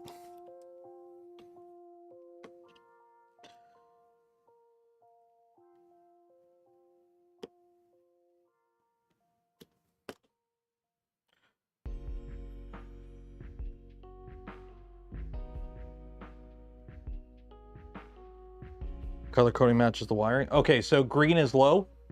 So according to this, green is low. Now, are we good there?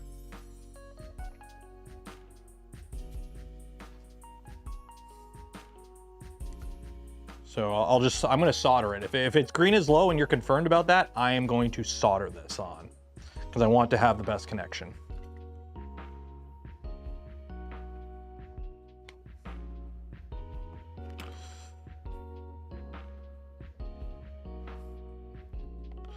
So we got red, yellow, tie these together. When are we starting the box turtle? We are going to start it whenever I get all the parts printed for it. Which will be whenever I get the parts printed for it. I was hoping to get it started this week. But I ended up getting sidetracked doing actual 3D printer testing and reviewing of the Core 1 because I want to print all the parts for it on the Core 1. So there's that.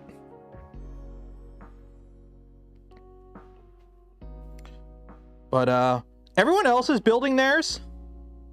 Like all the other creators. Oh, shoot. All the other creators are building theirs right now. So I don't know about you personally. I kind of want to wait like a week and then start my build because there's like 80 other people building their box turtles right now. And it's like, oh, maybe I should like wait a week or something.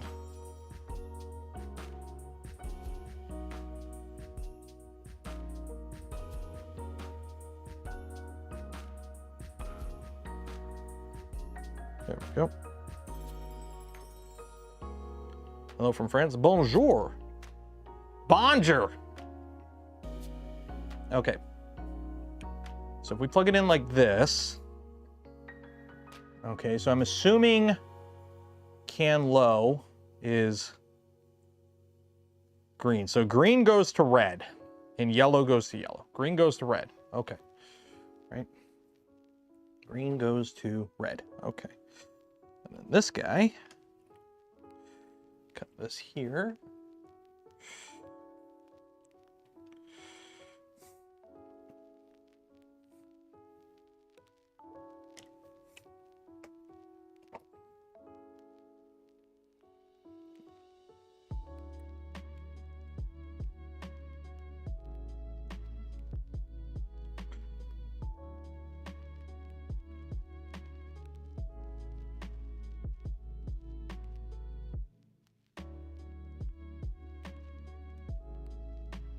Okay.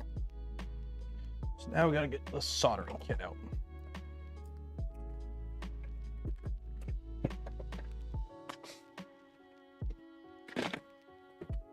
But yeah, all the other creators are building their box turtles right now, so I'm like, maybe I should like wait a week. That way there's less competition.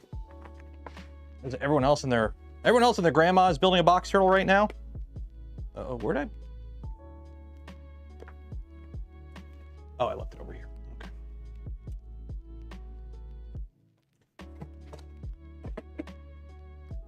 Really? I just broke open the box for the barrels. Now Your entire toolbox is filled with ferrules. Awesome possum. None fell in the power supply. That's good. That's good.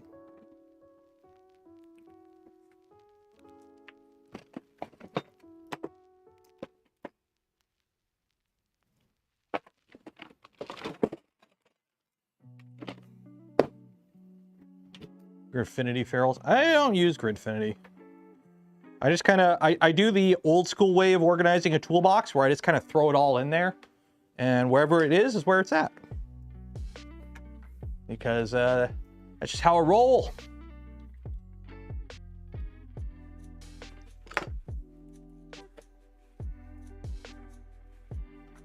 Well, Jason, maybe. I don't know. We do a giveaway, we do a giveaway. If we don't do a giveaway, we don't do a giveaway. We will see. Don't get me wrong, giveaways are cool. But they are just a thing. I don't like making it the point of tuning into the stream.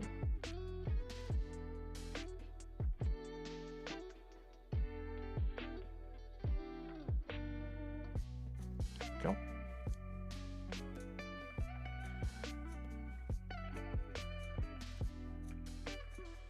Go.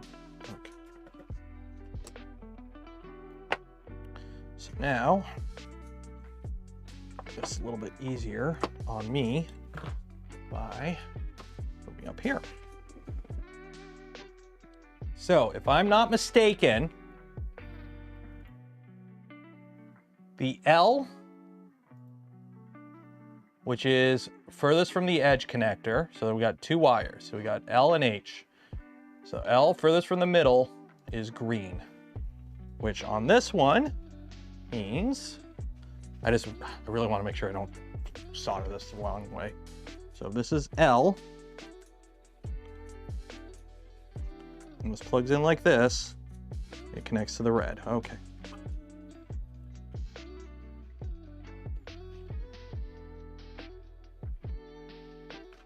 Oh, oh, oh, up, up, up, up, up, up, up, up, up, up, up, up, up, up, up. Oh. I melted my LTT store screwdriver. Yes, I did them. Yeah, heat shrink. Gotta put the heat shrink. And yes, I know I soldered the two wires together. I did that just so there would be more light to them. Just so there's more meat on the bone.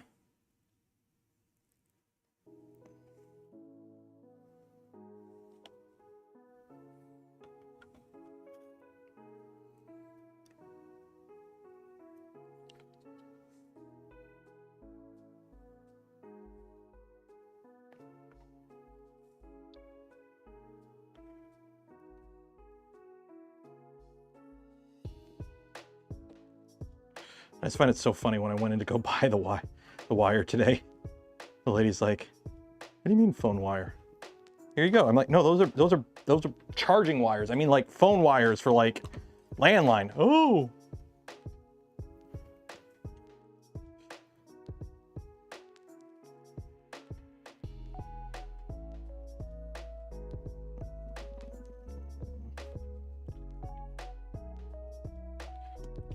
Tenor wires. That's a little long. Shorten that up. Why, yes, I am soldering stuff directly over an open top power supply.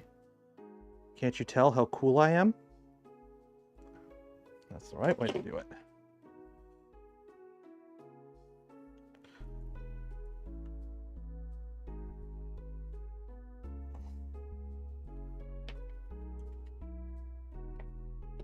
Go. One.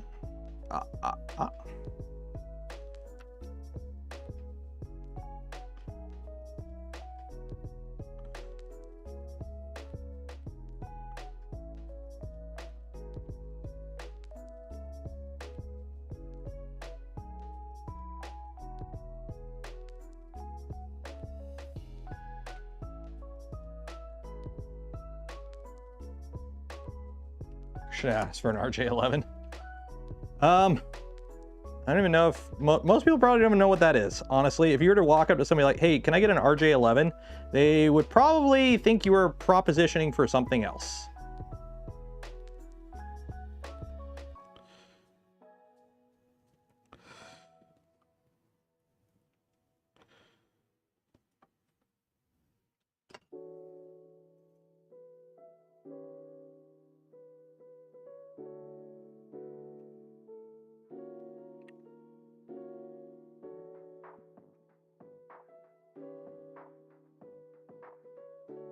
There we go.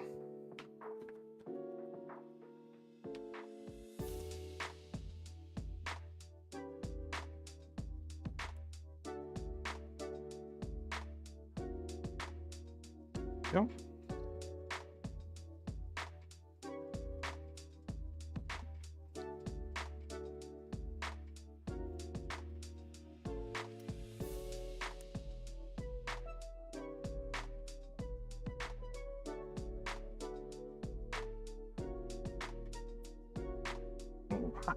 There we go.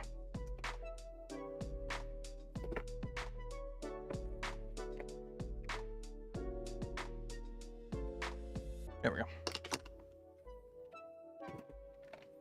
Fire, fire, fire, fire.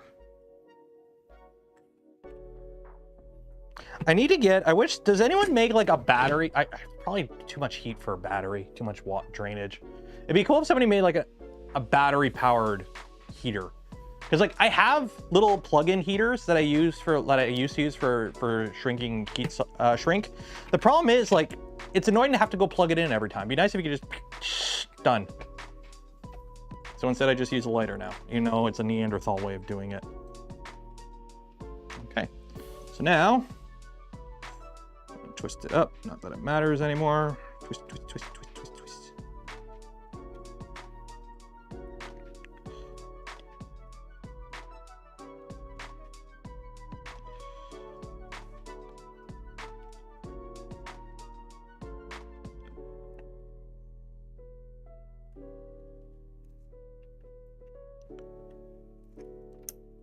There we go.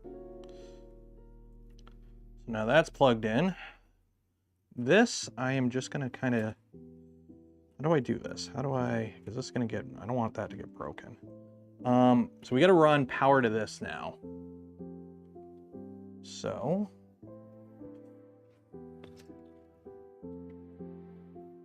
Is this long enough? Oh, this is what I forgot last time was the power cable. Because this will, so that goes in there, goes there. Comes down here. That's not long enough. Okay, I need to get a power cable. How are you? How are you? Are you long enough? No, you're the same length. You're not long enough. What about you? You're probably too short. Yeah, too short. What gauge are you? What gauge wire are you? Because I don't know how much amperage the Raspberry Pi draws. This is 24. Rather 20. What are you? Do I gotta run downstairs to go grab wire? What are you? Oh, you might be 20. 24. How do I not have bigger wires? How do I not have bigger wires? All these are short. All these are short. I need some long wires. Anything in here? Nope. Where are all my long? I used to have so much 24 gauge wire, or 20 gauge, and I don't know where it all went. I mean, it probably doesn't help I chopped up a bunch of it for another project.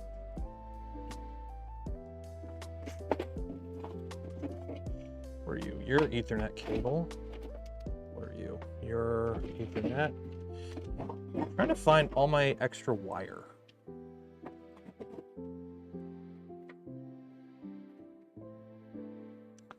You're probably, yeah, you're not thick enough, I don't think. I'd have to run downstairs 1 second here. Where is? I know, I just like using 20 gauge anytime I'm doing like any actual draw. And considering this is a Raspberry Pi, I'd rather a bit more oomph behind it.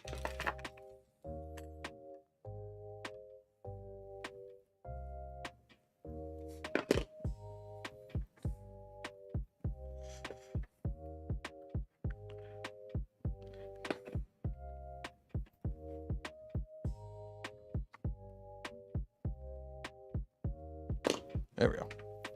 What are you? What are you?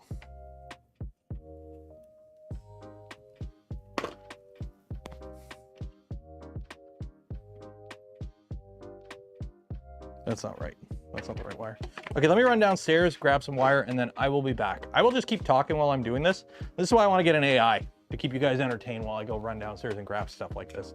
Because I am forgetful, and I always forget to grab stuff. Because I knew I had to grab some, I just forgot to. Because big brain sometimes. Let's see, what's in here? What's over here? What's over here? Ooh. Maybe in here?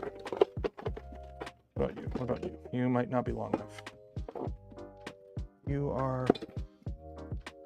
Are you both long enough? No, you're both too short. Yeah, you're too short. You're too short. Okay, I'll be back. Eh, am I gonna fall? I'm gonna fall. I'm falling. Nope, we're good. We're good.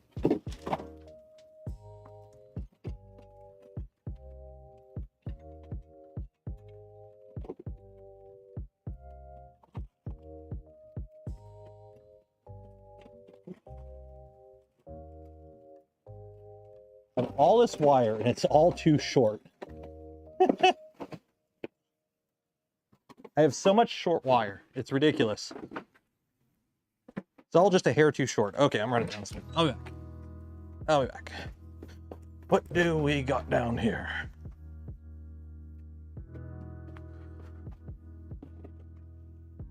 About you. About you. You're too short. About you. You are a PV stuff. Why? Nope. To the room. The room of wires. Where is it?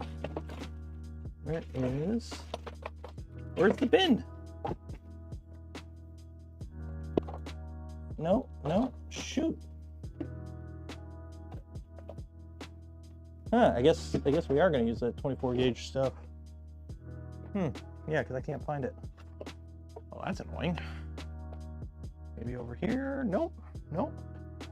I mean, it's overkill. That'll work. That'll work. How much gauge is that? 16 gauge. Woo! I think 16 might be a bit too much, but I mean, it'll work. What we got here? There we go. That'll work. That'll work. That'll work. What gauge are you? Whatever. You're gonna work. You'll work.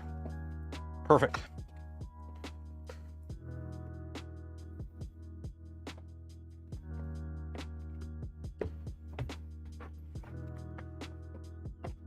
Perfect.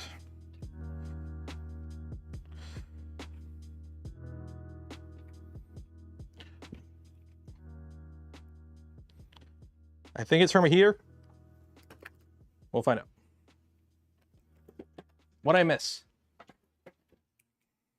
What did I miss?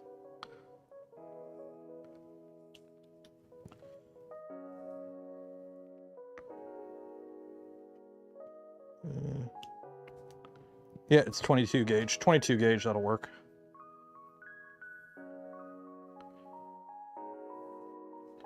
The baby not in charge? The baby's there, it's just extremely small.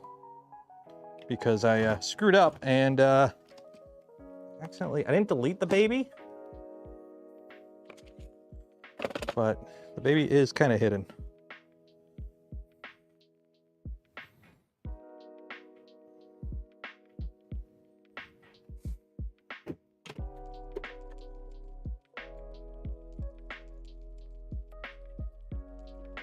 Go. UFO flew by. What?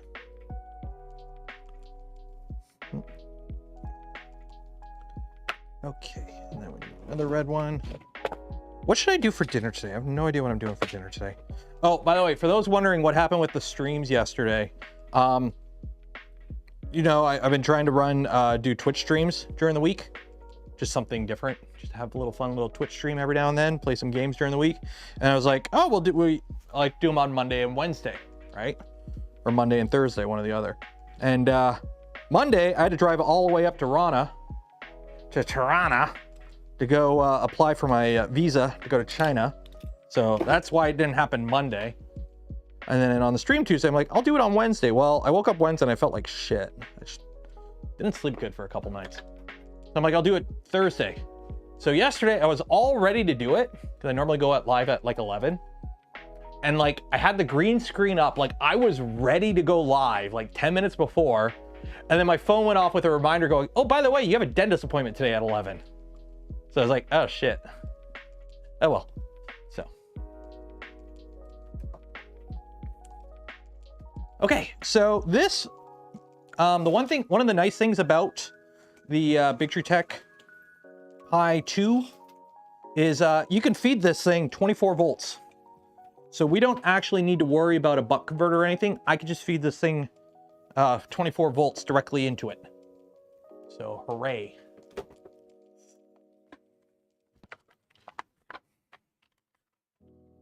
Yeah, you can't link it. If you want to link something during the stream to either show me or show others, go on the Discord. There's a live stream. There's a Canuck Creator live stream and video chat channel. Post it in there because you can't link during streams, or YouTube doesn't allow links in the stream. So if you got to link something, do it on the Discord. If you're not in the Discord, join the Discord. Link in the video description or ! Discord in chat.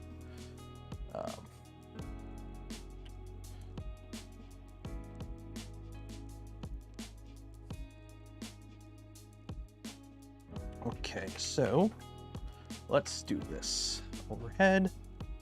Get my LGTstore.com screwdriver. Okie dokie. So let's see here. Please tell me you labeled it on the top. You did not. Damn you, Big Tree Tech. One of these days, that's one of the two things I want to bring up to Luke. Label your shit on the top of the boards. And get some orange cryo grip beds for the Prusas. Yeah, can I see it underneath? I cannot. Okay, I'm gonna have to look this up. So what is this? This is the Big Tree Tech. What is this actually called? Big Tree Tech Pi V2, I think. It's not even labeled on the top. Big Tree Tech Pi V2.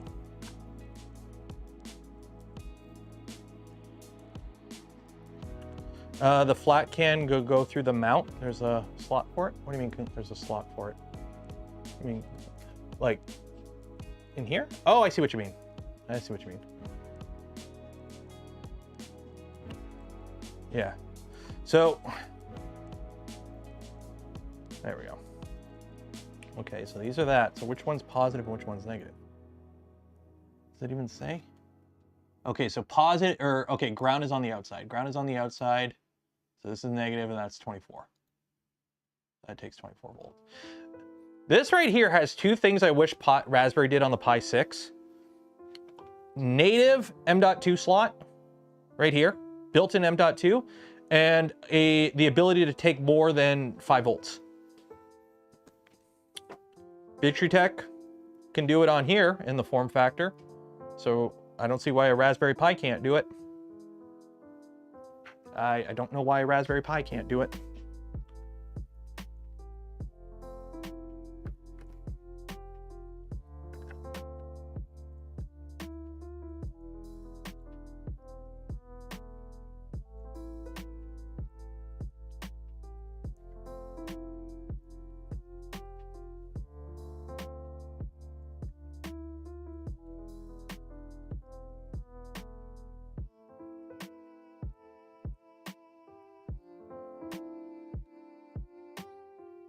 I'm always concerned when I tighten these because I'm afraid of breaking it.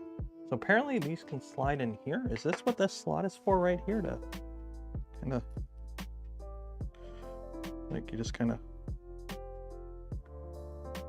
ooh. Okay. Okay.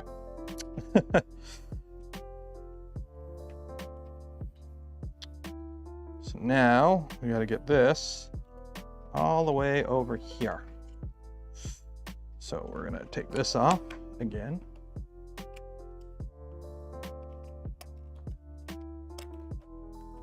Next gen Poe is getting USB PD. I mean, that would be good too.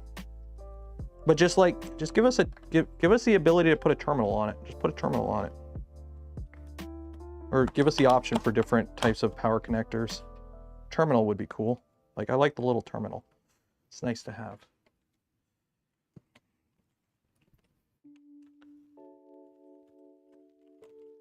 So now we got to connect this to 24 volts. I mean, what would actually be kind of, well, no, I can't use one of these, but none of these are always on. I'd want to use something that's always on. So we got to plug it into this. Okie dokie.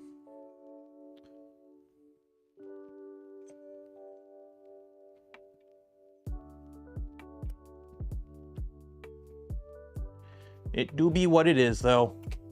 It do be what it is, though. Somebody's doing construction or something, or there's like more Blackhawks flying over my house again, because I keep hearing like a low rumble. PoE would be nice. Can't they? I thought Raspberry Pis can do PoE already, or is that you need a hat for it? That's like one of the annoying. That's the thing I don't like about the Pi 5 right now. It can do a lot if you're okay with doubling the price of it. Like that's kind of the downside with the Raspberry Pi ecosystem. If you want to do stuff beyond what it can do natively, you gotta, like, it can do a lot if you're willing to buy all the accessories to do a lot. Oh, you want PoE? That's an add-on. Oh, you want to put an M.2? Well, that's another breakout board. Like, I know they probably do it to keep the cost of the Pi low itself, but at some point you just gotta suck it up and make it natively compatible with more stuff. Like, I'm sorry. Jeff, if you're watching and you got any contacts at Raspberry,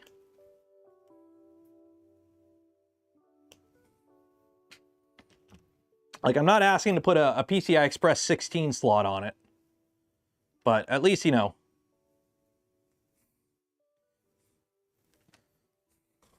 be nice if it had an M.2, a native M.2, and then also a breakout M.2 or a breakout PCI slot. That would be nice.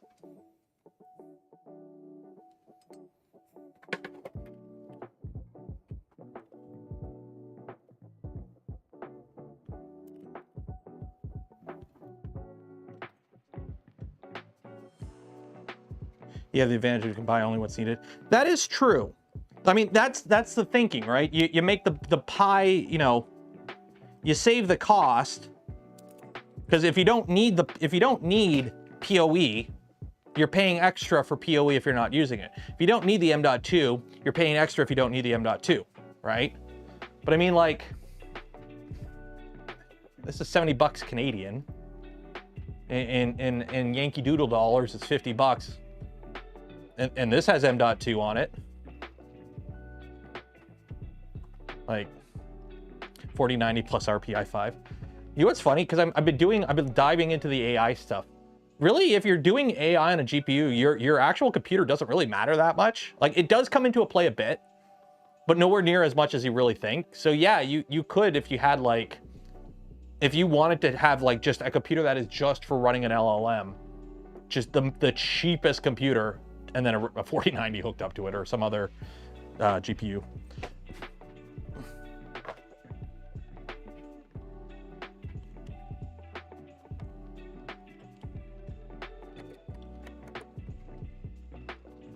And also, NVIDIA, I really don't like how you gimped all the VRAM now. Now I know why you gimped all the VRAM on all your cards lately.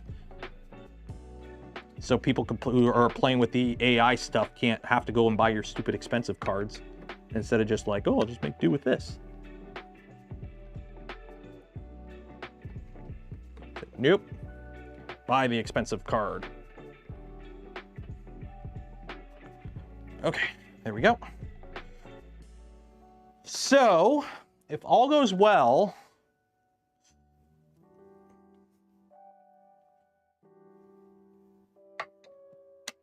110. I should be able to plug this in now. Also, this has a barrel jack. What is the barrel jack for on this?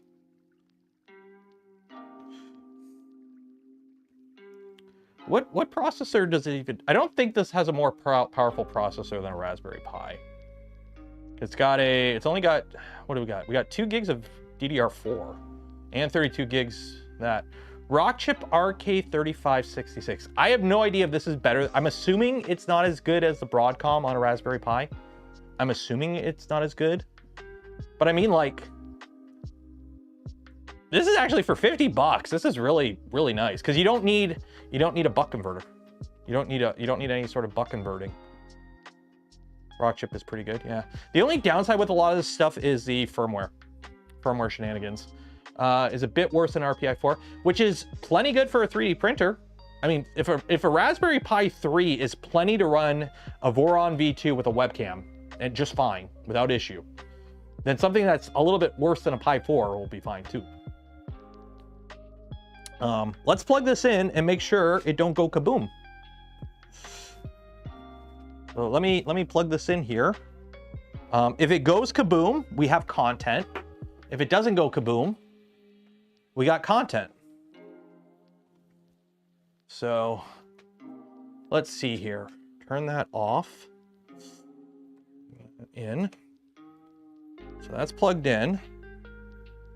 Okay. Let's take a looky-loo here. Make sure we're good. That's good. All black wires on V negative, all red on V positive. Looks good there. That looks good there. Positive, positive, positive, negative, negative. That's good there, that's good there. It's so weird not having like anything plugged into this because it's all on the tool headboard. We haven't plugged in the fans or anything yet. Okay, contact.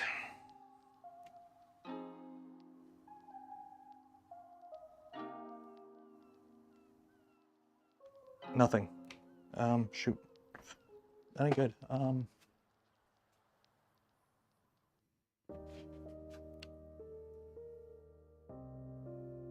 Nothing's happening.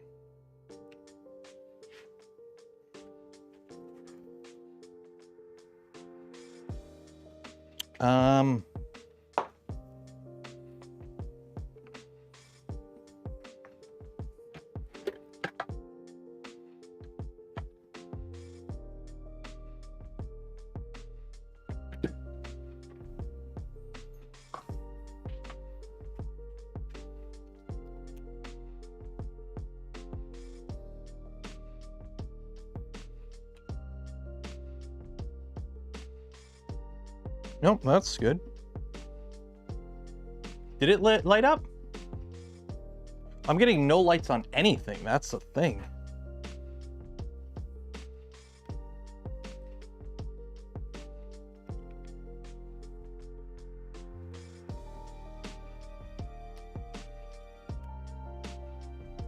Like, I'm not getting lights on anything.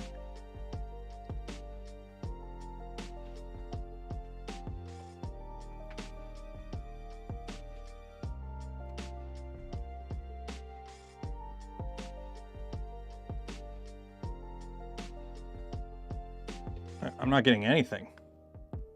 It's 110.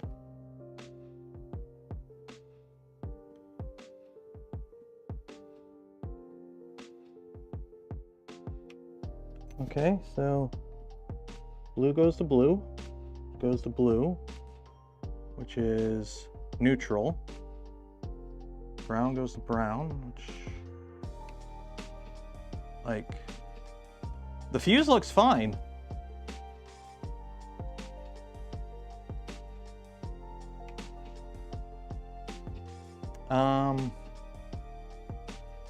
Yeah, we're getting nothing.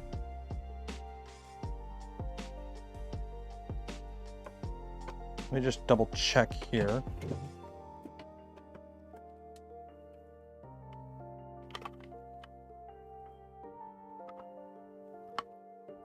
Yeah, no, it works. Okay, so the cable's getting power. Meter the fuse. Yeah, let me check the fuse on it. Because it's nothing. We're getting nada.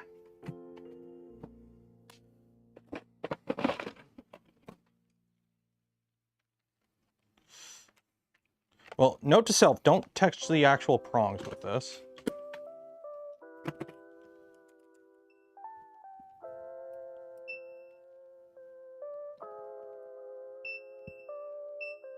Fuse is good. You're getting continuity across the fuse.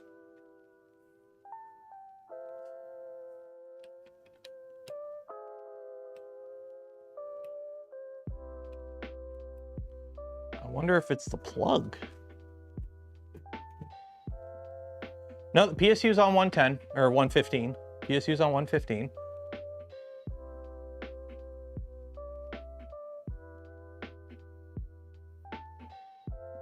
Check 24 volt. I mean, I can like, let's see here.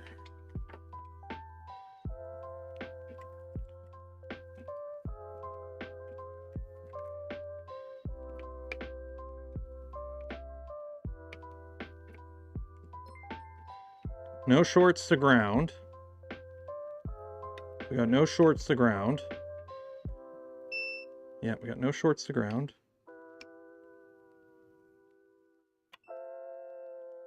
Ground works there.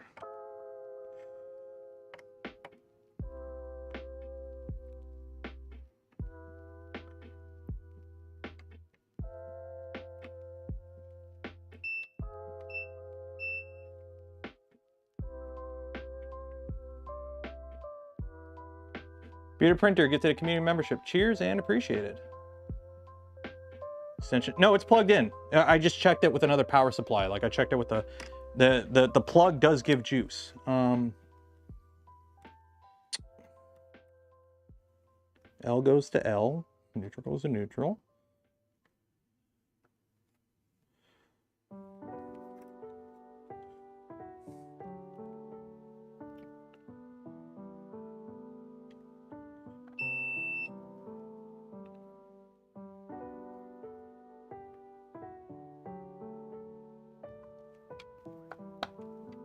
Can't get in there to check that.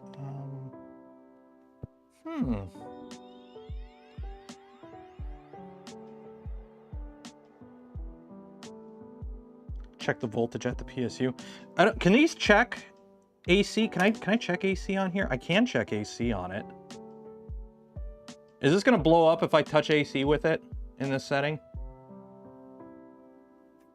Well, let's see if we're getting AC on it.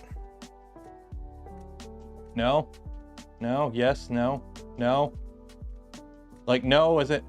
No, it will be fine. Okay, let's plug it in. And we'll see if we get anything on mains. So off. Plug it in. Like, I'm not even getting a light. Oh! Oh! The switch is broke.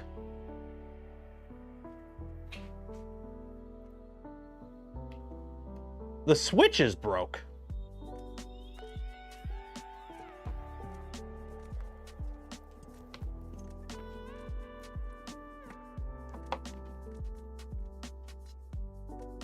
The actual switch is broke. It's a bad switch, like the actual physical.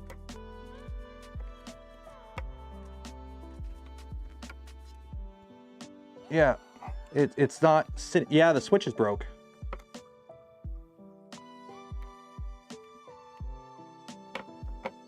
So we're gonna have to replace the switch.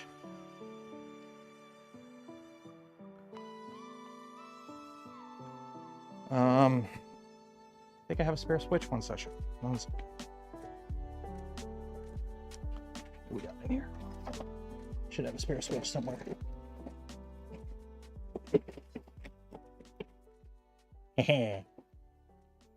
You are a random switch. You will work.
Okay, which one's live?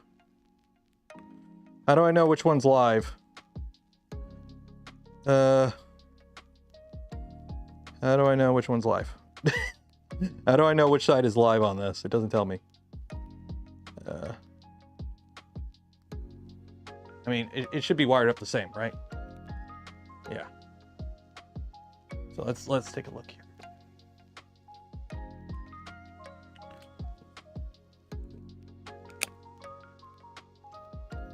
So that one goes to,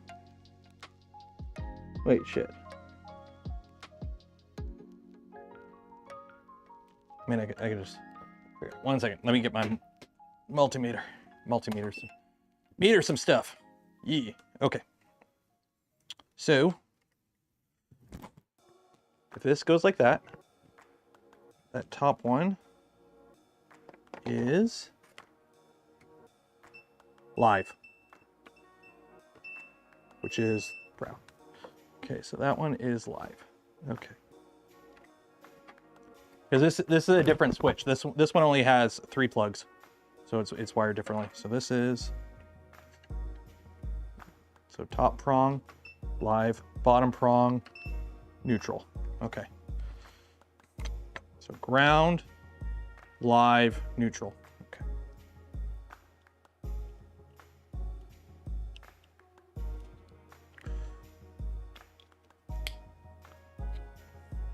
Ground, live, neutral.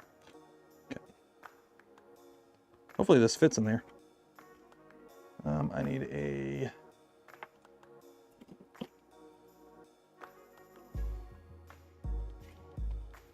getting this out is going to be annoying. Unplug you. Unplug you. Unplug you. Okay. Yeah. You need a flat head to pop it out. Ooh, fun times. Yeah, the switch is broken. Like, the switch is just straight up broken. Remember we were having all those issues trying to get the stupid connectors on? I'm thinking it just kind of, maybe we broke it, bending it or something. I'm assuming that's what happened. We just kind of, we accidentally bipped it. Oh, there we go. Yeah. Yeah, see? I don't know if you can focus. Focus on the hands. Focus.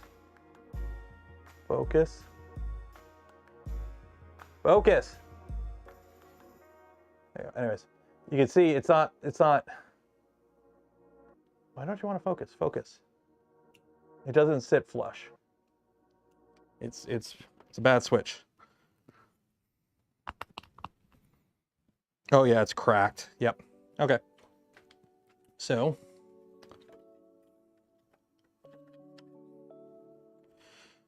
you go here.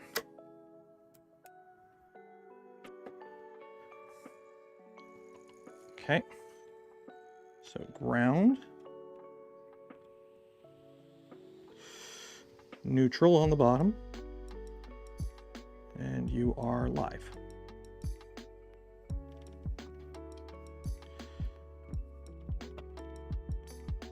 Don't like how loose these are. But let's just double check.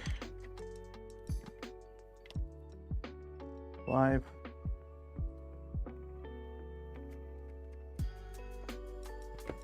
Oh, turn it on. Neutral. There we go. So top is live, I believe. Just to double check. I don't know. I'm so paranoid when it comes to voltages, when it comes to this stuff. Yep, okay. Let me pinch those because I don't want them falling off. I'm so paranoid when it comes to wiring, like especially mains. Like if I screw up something that's not high voltage, okay, cool. I accidentally pop a few, I blew something up. But like mains, I'm always paranoid about. Mains wiring, I'm always paranoid about, which I guess is a good thing. You kind of want to be a little paranoid about mains wiring, I guess. Like, you don't want to be too laissez-faire about it. 120. I've been electrocuted with 120. It sucks. Like, I have been zapped by 120. It does suck. See that? Not wanting to bite on too tight.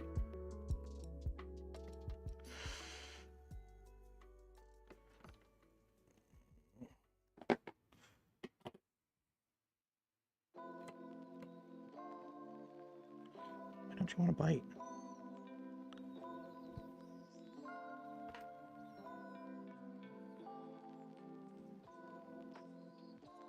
Oh, I see. You gotta. That. There we go. Yeah, okay, so you gotta pinch it from the side.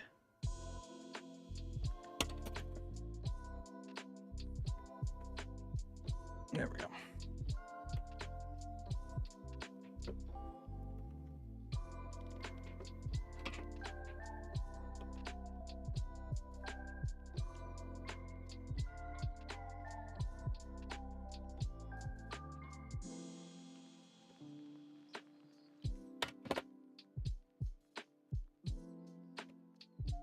Why don't you want to bite?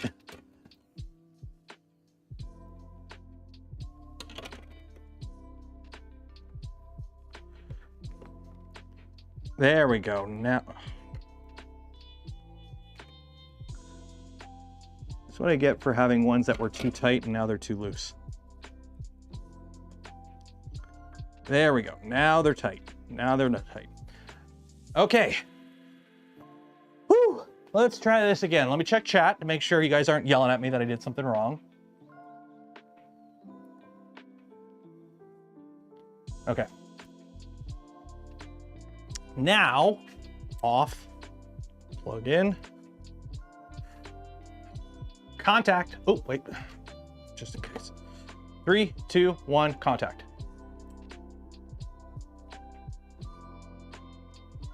Okay, there we go. Screen's on, Raspberry Pi's on, that's on, status is blinking, that's good. That's good. Okay, we're good. Turn it off. Okay. Yatta. What time are we at? 4:20. Nice. Yeah, it's probably blinking because it doesn't have anything like firmware wise, so it's probably going like, I got no brain.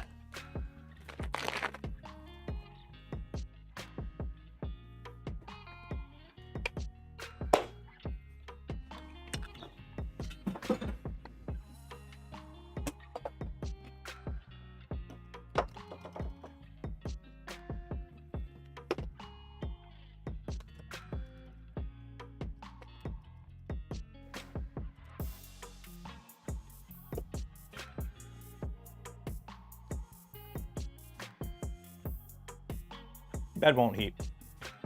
The solid state relay's off. Usually, if I gotta unplug it, I'll unplug it.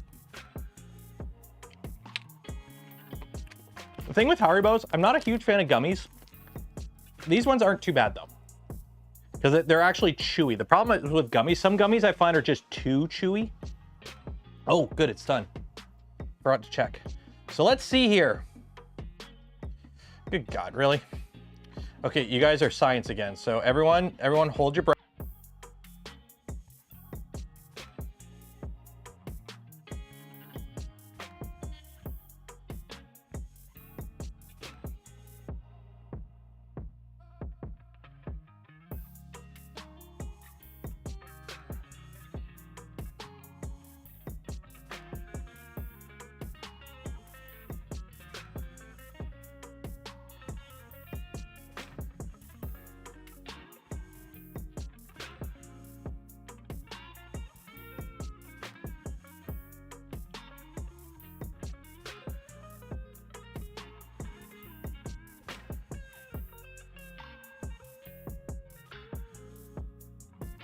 Oh, there we go.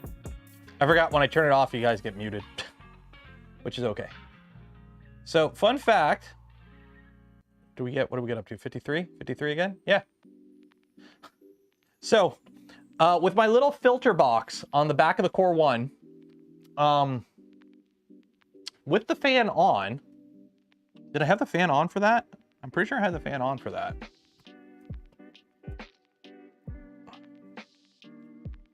I'm gonna print it again with the fan on. Oh no, I didn't turn the fan on, that's right. Oh no, wait, I did. I did turn the fan on. I did have the fan on. The ABS temperatures, I'm gonna reprint it. I can't remember if I turned the fan on. Shit. I'm pretty sure I had the fan on, but I'm gonna double check. Chamber fans, 40%. I can't remember if I had the chamber fan on or not. But with my little charcoal exhaust box on the back and the fan on, we got the same chamber temperature as having the charcoal box on with no fan. So the fan off, fan on, but now we have a active carbon filter to get rid of fumes. And also, this is ABS. I don't know about you. That is a mighty damn clean ABS overhang. That is a mighty fine clean ABS overhang. And as for settings, for like, ooh, what settings are you printing it with? What super custom settings have you printed with? The fully stock 0.2 speed profile with Prusament ASA. Just bone stock. Hour and 17-minute print estimate, which is 7 minutes longer than the PLA print. And guess what? This is cleaner than the PLA print. The PLA prints have a little bit of wisps under the overhang. This doesn't. The Core 1, I'm like, let me grab a, which one's this? ABS. Open. Okay. So here's a perspective for you. This is PLA. Are they both the way, same way? Yeah. PLA, open door, ABS closed door. It's a little bit more wispy on the ABS. Like it's a little bit more stringy. And the bridge, it's the same. The lighter orange, this one here is ABS. This is PLA. Like, I know it's hard to see on the video, but I am damn impressed. Stefan said he had issues with overhangs in his video. I haven't watched his video. I'm trying to avoid watching other people's videos, but I saw it on a tweet that Stefan in his review mentioned overhang performance wasn't good. What was causing that? Was it something else in his video? Like what tip of the overhang? Yeah, I know the overhang looks, it's a little bit meltier. It is a little bit meltier, I will say. But like what? How much fan? I don't know, whatever the stock setting is. This is the actual, like the stock setting. I haven't even changed the thing. There's the fan setting. Like this is just the straight up stock setting in the profile. Like I haven't changed it. No variables, nothing. I haven't changed a thing. But I did notice, because I did test it, printing with the door open, the chamber temperature will basically be whatever your room temperature is, like a degree or two higher. You printed the torture toaster and it struggled on 70 degrees with the door closed? With the door closed? Because that chamber with the door closed in like the fully stock setting,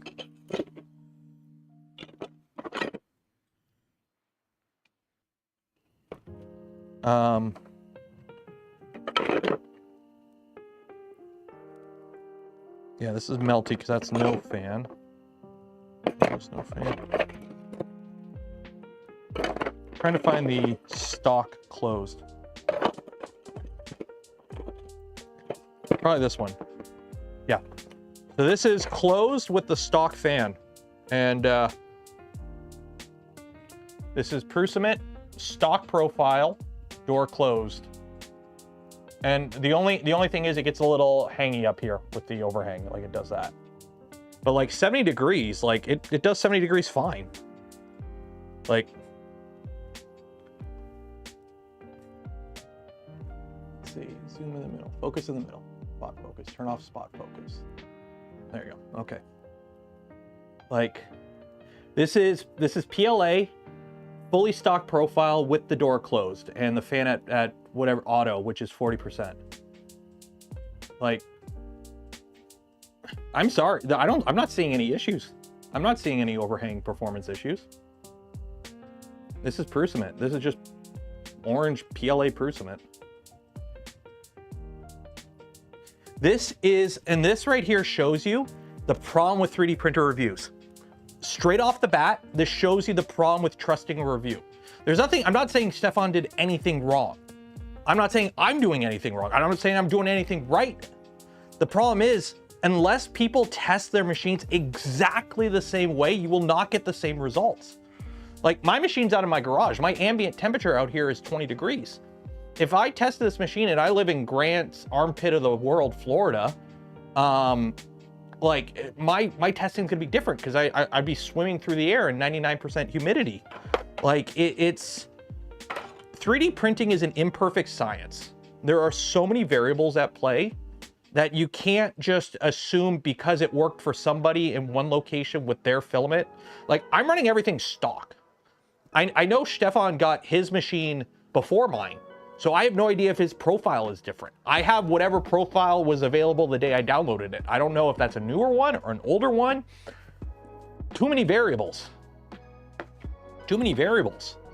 I'm running whatever firmware shipped with the machine on the SD card or on the thumb drive, so we should be on the same firmware, but it's asking me to update the firmware already. So there's already an update. I haven't done it because I don't want to change a variable in my testing. But from what I'm seeing, putting a little box filter on the back to restrict airflow does absolutely nothing. My little box on the back actually makes things worse. It'll be this weekend's video, but like, it's funny what matters. What you think will make a difference doesn't, and things that you don't think will make a difference do. Stock brass on. I haven't changed a damn thing in that machine. I haven't done a damn thing in that machine. All this testing is fully stock. Prusament PLA, stock profiles, stock machine, stock setting. The only thing I have been changing on all my testing is the door open, is the door closed, is the fan on, the chamber fan on or off. And if you leave it on stock, it's on auto, the fan runs at 40%. It goes up to 100. The fan gets much louder, but it's at 40%. And then also with my little filter on the back. So that's the problem with 3D printing. The problem with 3D printing review, it's not that you can't trust a review, it's just every review is different. And the outcome can be different, and none of them are right and none of them are wrong. It's just, that's your experience with it. I added a filter, but not on all of them. Not on everything. That's the thing. I added the filter because I wanted to see, hey, I have this big hole in the back of the printer. I'm gonna be printing a lot of ABS. If I put a little filter on the back, the plan is to have less static pressure or more static pressure so that, you know, when the fans are off, when it's printing ABS, the chamber can get a little bit hotter. And then if I wanna print PLA, the fan can push air through the filter and it's a non-issue. This has the same setup. I figured if it worked on the Pantheon, it'll work on this. What I'm finding is the fans actually it does worse with PLA. You get higher chamber temperatures with PLA, and the temperatures with ABS are the same. So what I'm trying to do now is see if I run the fans while printing ABS with the filter, at least we'll get a charcoal filter out of it and it'll cut down smells, because I don't think it'll affect the temperature. So, yeah. So that's why my review for this printer is literally, it's the Mark IV S, but better, because it's enclosed and you get an extra 20 millimeters of Z. That's my Mark IV, that's my Core 1 review. Are you ready? It's the Mark IV S, but better. If you're okay with the Mark IV, it does exactly what the Mark IV does, but better. It's just a smaller print, a smaller footprint on your table. It's enclosed from default, and you got an extra 20 millimeters of Z. Other than that, it's the Mark IV, but better. There's my Core 1 review. Buy it with the affiliate link in the description. I mean, like, I don't know how somebody can take that and make it a 20-minute video, but people do. That's not the type of, you know, content creator I like to be. Okay, what are we gonna do now? We got 30 minutes, so obviously we're not gonna do firmware shenanigans. We'll do firmware shenanigans next stream. Let's get the fans installed in this. Let's get some fans going. I'm a big fan of fans. Are you a fan of fans? We gotta install all this shit. Gotta put the cover plate on my, oh, let me make sure that's off. Yeah, let me unplug that before I accidentally touch mains voltage. I don't want to get electrocuted. The printer prints. The printer prints printingly. There's my super advanced review of the Prusa Core 1. The printer prints printingly. The printer prints printingly. The printer prints proficiently printingly.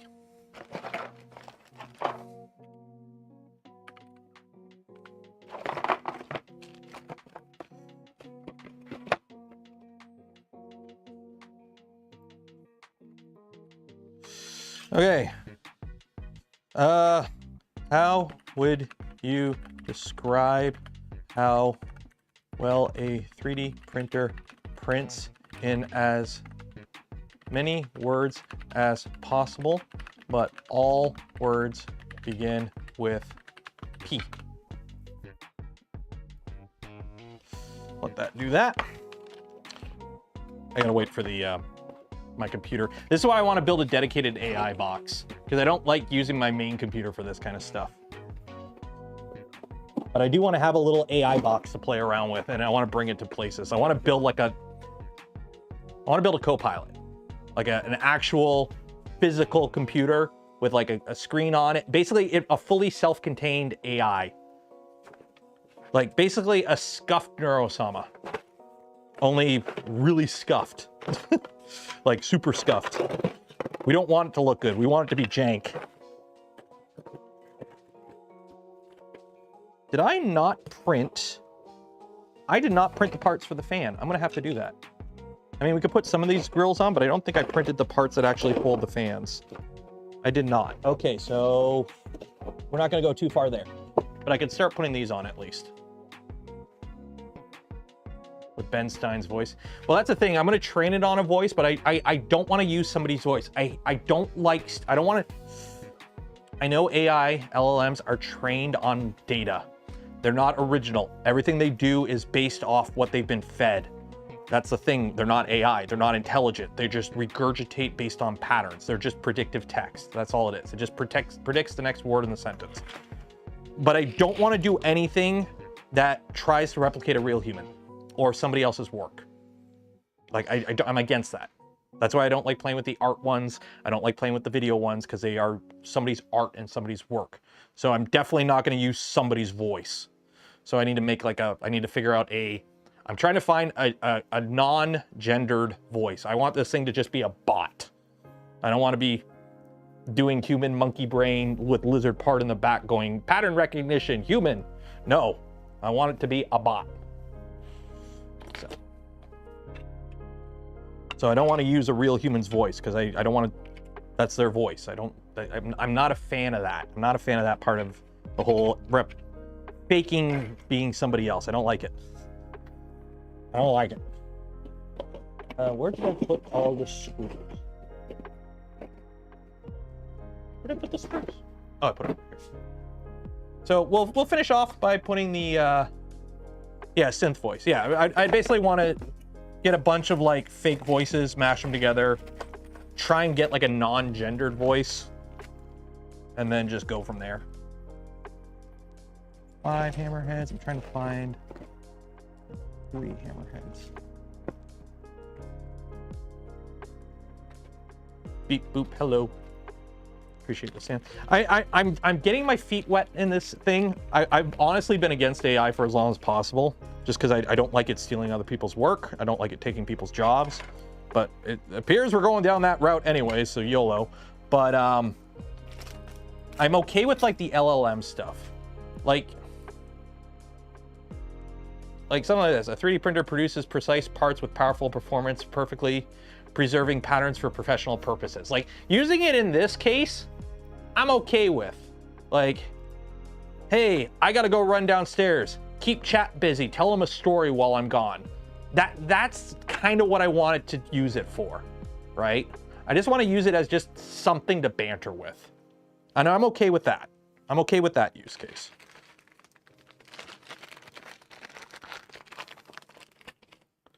I'm okay with that use case. I know some people, I've mentioned this before, and I had somebody's like, nope, I don't agree with that at all. And I'm like, okay, that's fair. That's your opinion. We don't have to agree on it. If you don't like it, you don't like it. It is what it is.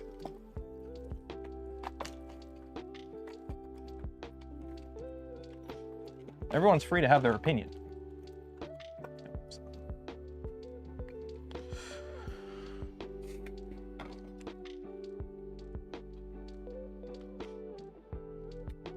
Starts bantering with chat. Well, that would be the thing. It would be cool to have it plugged into chat and able to like interact with chat. Or at least like if I ask, hey, how's chat doing or something, it can respond like, oh, people have been talking about this for the last little bit. You know how YouTube now will like, if you join a live stream, I don't know if it does it on my live streams. I've seen it a few times where it'll be like, oh, this is what the audience is currently talking about or something.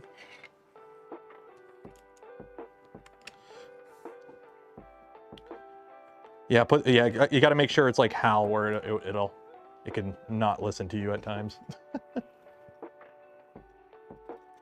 I'm sorry, Dave.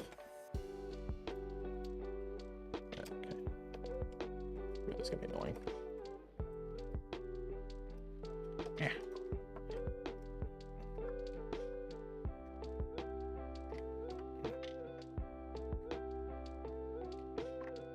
Oh, I gotta move the screen. The screen is in the way. I could sing Daisy. Daisy, Daisy. You know what's funny? That works because my audience is older, but I bet you there are people in chat who have no idea what that is referencing. I guarantee you there are people in chat like, what? Daisy? What? What the heck is Hal? Like, I know my audience is actually older than most. So that's why I don't mind swearing every now and then. Poop. Nope, that ain't gonna work. I need an actual... Where are all my... I need to clean up my Allen keys one day. These are all over the place.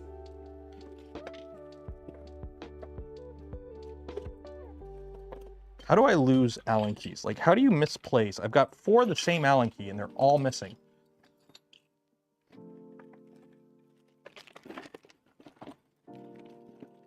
You the right one? No. No. You the right one? No.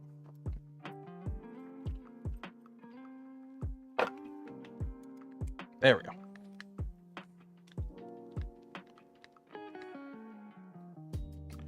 Oddbot had a 13-year-old in chat. Kids. How do I reach these kids?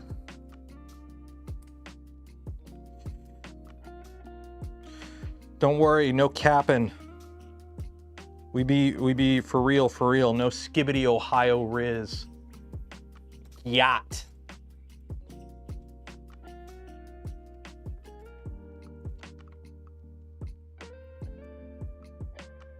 Get this printer be bussin'.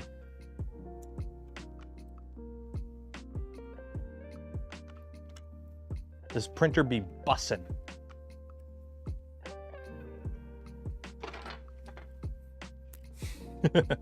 Chat's like, please no. No.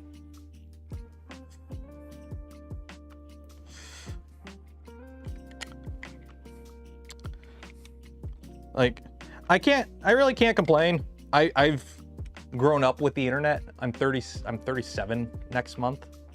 So like, I was there, Gandalf. I was there. During the early days of the internet. Well, not early, but like, I was there when internet became a thing. Like, we got I was first on the internet in the late 90s. I remember all the new stuff.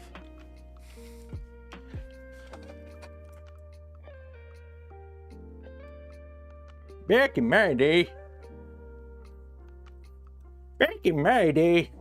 we had all your base that belonged to us. And that meme, that got us through the winter. That was our one meme for the winter. And then the long cat came around. And the long cat was long. And then for the spring harvest, we had the Numa Numa dance. Maya he, Maya ha, Maya ha ha.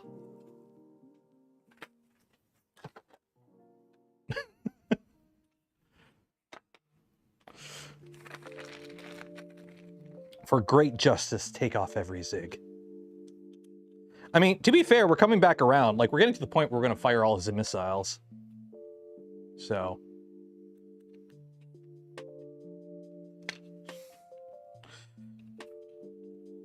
Yeah, you kids are spoiled these days, where you get a fresh meme every hour.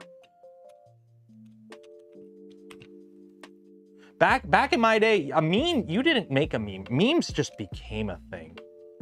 Like, it just happened. You couldn't make a meme. You didn't make memes. Memes weren't made. They just, you know, they just became into existence from the ether. Memes just became. They just popped into existence from the ether. Like, Millhouse is not a meme. But Millhouse is not a meme is a meme.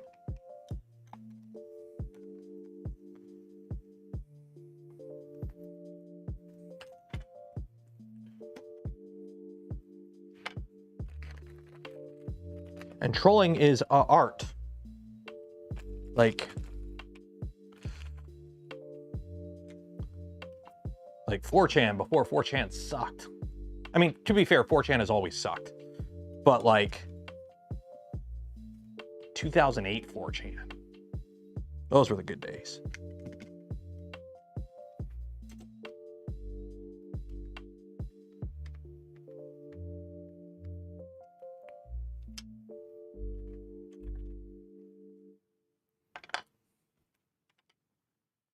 Well, here's the thing. Trolling now has completely devolved. Back in the day, you trolled because it was fun.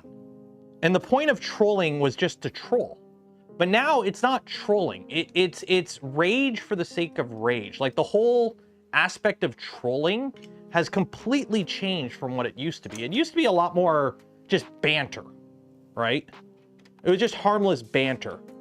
Now it's just rage baiting. Like, it's just, you know, dropping words you're not supposed to say anymore. It's being an edgelord. Like, back in the day, you would troll and it'd be fun, right? Like, it was funny, right? Remember the Habbo Hotel raids back in the day? That was old school trolling. Like, just ha ha ha funny. But now it's like, you're just an edgelord. You're just, you know, you're not really trolling. You're just being a dick. You're just being an edgelord. Like back in the day, like,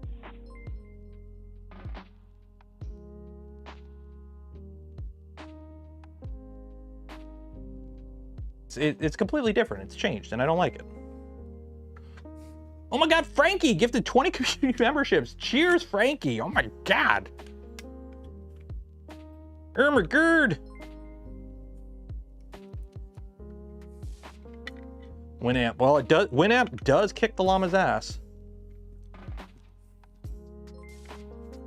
Also, the screw is not going in. Did they not tap this one?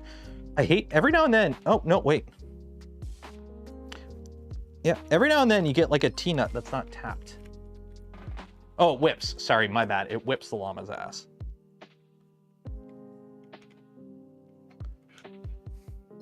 Okay, so we got to print the parts for this so we can put the fans on, but that's not super mission critical right now.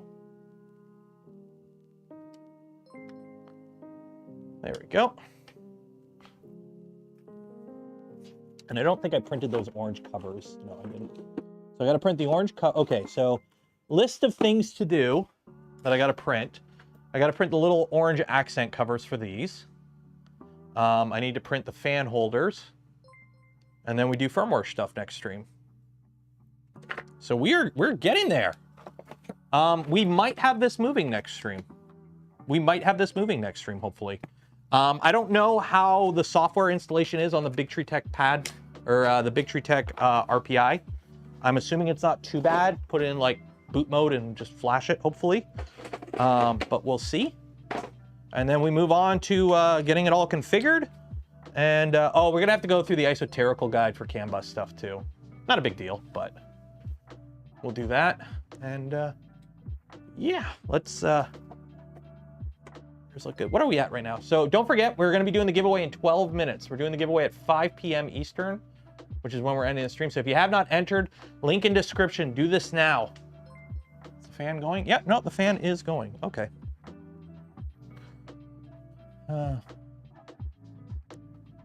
What was the issue with the power? The switch was broken. Remember on the stream when we were trying to plug all those wires into the switch and they weren't like going? I think I broke something. The actual physical switch was cracked. So if I like pushed it, the power would turn on, but like you'd have to hold it. So I just swapped it with another switch that I had, and it's working now. So the new Debian build by BYT makes it super easy though. Okay, no idea what that. Oh, for the CAN bus stuff. Okay.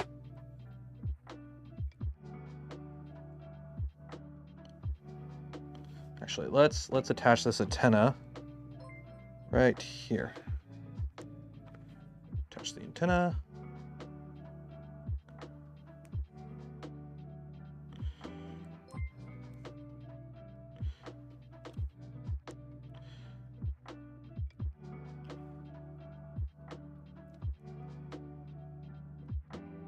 There we go. Antenna is attached. Okay. So that's that. It's a nice little, that's a nice screen actually. Buttons there. That's that. Okay.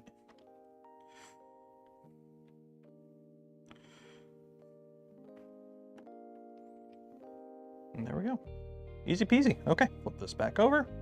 So we are going to have to flip it over again one more time for the installing the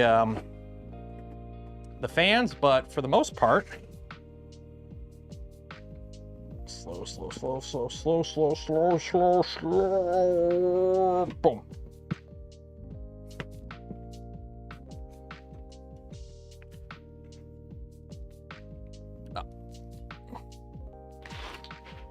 Oh, that looks good. I gotta print those orange accent pieces for here, but oh, that looks good. Oh, that looks good. Here, let's fix this right now. Let's fix this right now. Do I have any purple zip ties? I don't think I have purple zip ties. I got green, yellow, and white. I have a little white. I do have little white zip ties. We'll use white. We'll use white zip ties. Just white zip ties. Oh, dude, this thing looks so good. Like, I feel so bad that these orange belts probably will not last that long, but until they die, they'll look good. And that's all that matters. Okay, let's...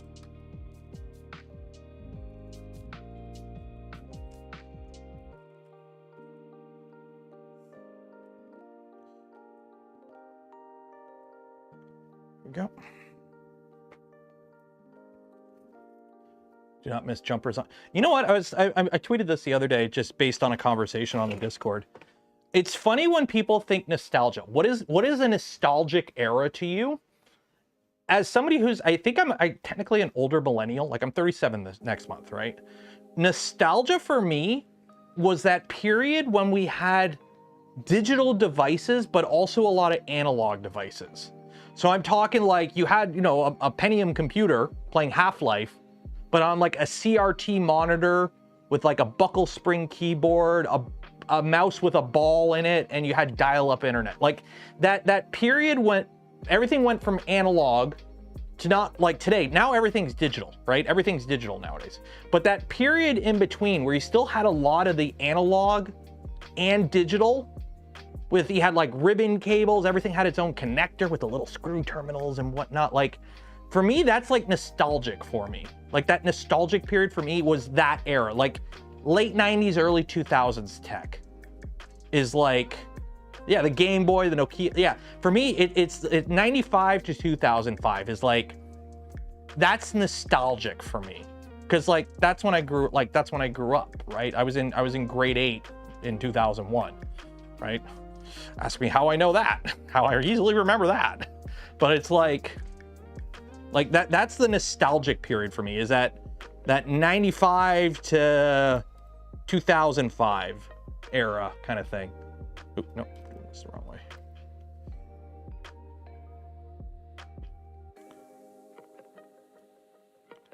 So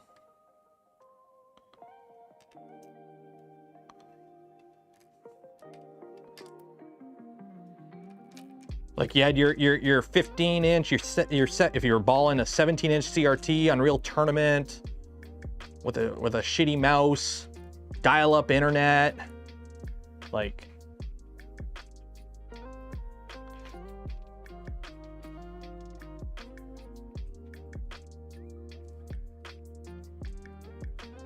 anyone get the Core 1 kit? I'm sure people have ordered it, but I don't think they're not gonna be shipping till like March, I believe. Which actually is only next month, so it's not that far away.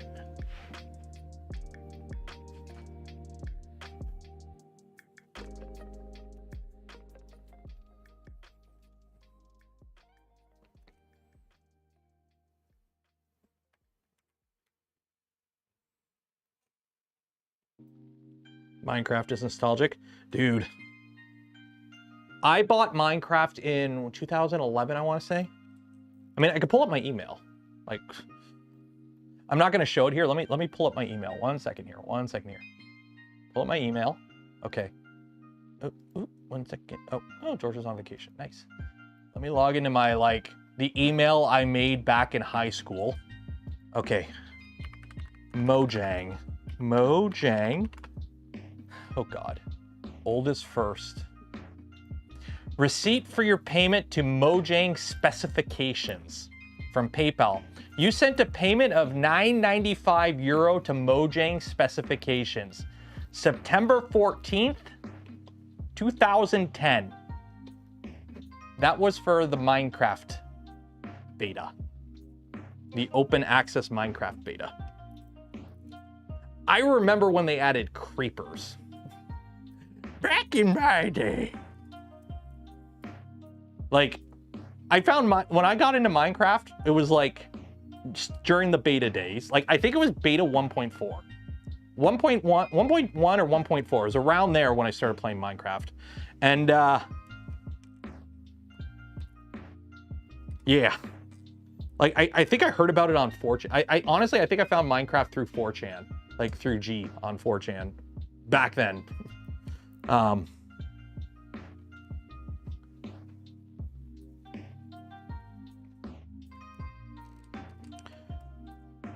But it's funny, one of the streamers I watched just started playing Minecraft for the very first time. Like, they had never played survival mode ever. And it's just like watching somebody for the very first time play Minecraft now with all the stuff that's in the game now. And it's like, oh, damn, it's changed a lot. And then the music hits and you're like, it's like that scene from Ratatouille when he remembers back to his childhood.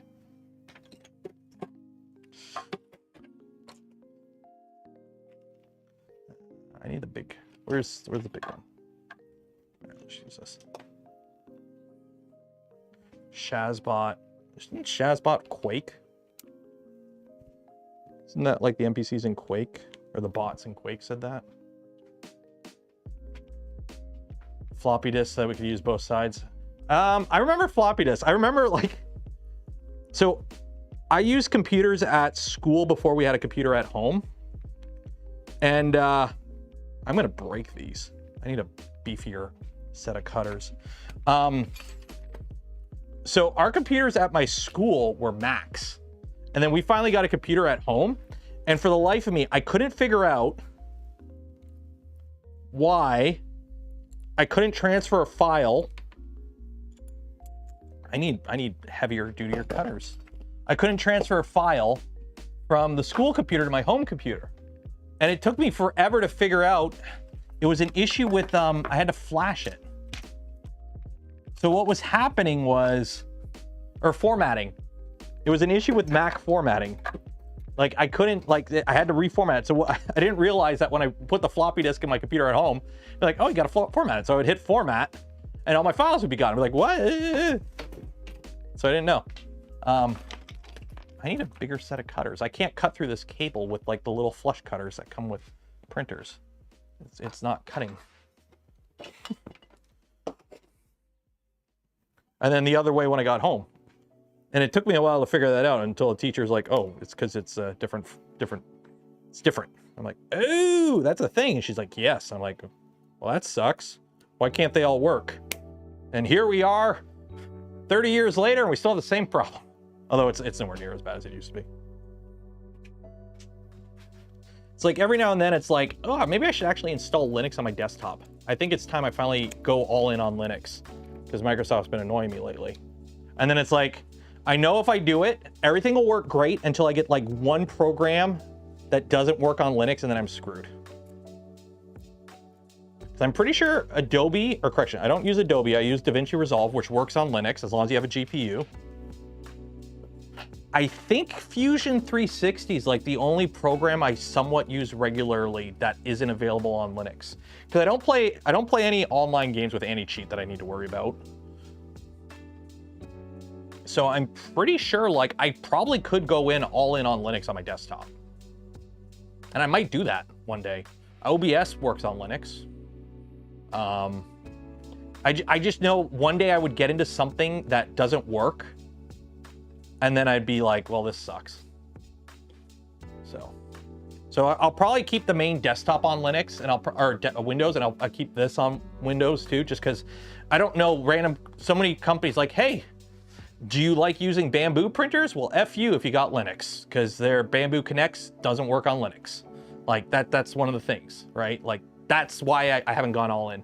But like my laptop, I got Ubuntu on my laptop just because it's easy. Everything works with it. I got an Unraid server. The Android or the AI box we're going to be building is going to run Linux of some flavor. I don't know what flavor of Linux, probably like Mint or something, but I'll put Linux on it. So I will say though, it's actually surprisingly usable. Like I have it on my laptop. My framework has Ubuntu on it, and it is very, very usable. Like other than the fact that I don't have Fusion on it, it just works. Like I play games on it. Like I travel with it. One of the reasons it's got Linux is I'm hoping I don't get random spyware when I go to China on it. But it is what it is. So.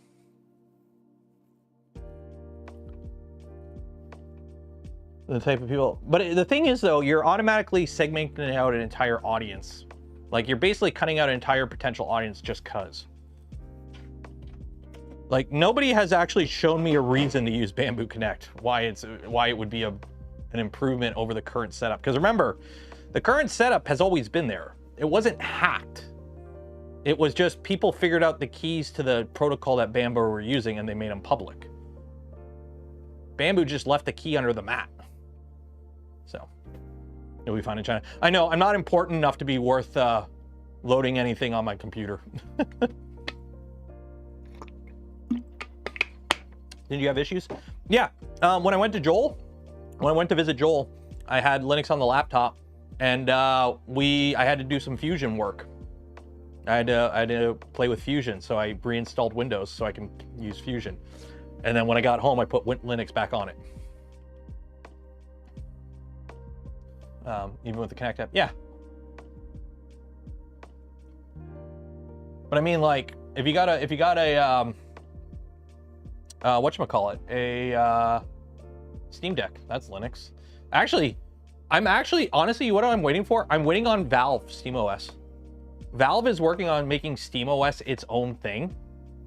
And when that happens, I might give it a try. I might give it a try on the main desktop. Because most of the time I'm web browsing. Everything's on the web now, right? Did SteamOS come out today? Because like, honestly, because of Valve and Steam and the Steam Deck, there has been a massive improvement on video games running on Steam. It's insane how much better it's gotten in the past like 5 years. I remember years ago, we're talking like, oh God, one moment. When was this? I want to say like 2006. I installed Linux on my laptop to try it out, and it's like trying to get, I think it was World of Warcraft, trying to get World of Warcraft to run on Wine. And I was just like, oh, hell no. I ain't dealing with this. Emulate Windows. I mean, yeah, you could do that. The problem is I'm lazy. Why would I emulate something when I could just click, it works? Like, that's the problem. That's the annoying part with Linux. It's like, it works 95% of the time, it's awesome. But that 5% is annoying. And the problem is, the 100% with Windows, all together with all the things I don't like, isn't as annoying as the 5% on Linux, at least in my personal case. Everything works on Windows. I have no issues with Windows, other than the fact that, like, I got a 16-core processor and a 3090. Why does it take this long to open a window? Like, the internet has gotten slower. Like, loading up websites and shit has gotten slower. And I have gigabit internet. Like, the 100% on Windows isn't as annoying as that 5% on Linux. Because when you get to that 5% issues on Linux, they are issues. Okay, let's do this giveaway. Let's do this giveaway. If you did not enter, 1 second here. If you did not enter for your chance to win some Polymaker filament, link in the video description. You got like 1 minute to do it while I try and reopen a window. History, recently closed tabs. There we go. Bring that back up. Okay. Dual boot. I might do that on the desktop, but then the problem is, okay, now I gotta sign off. I gotta log out of everything, load up Windows, load up the Windows install. Okay, now I'm in the Windows install. Well, now I gotta connect to Discord, open up my tabs. All the it's annoying. I could just run a VM though. We'll see. Just run a VM with Windows in it and call it a day for Fusion. Okay, let's do this giveaway. Let's do this giveaway.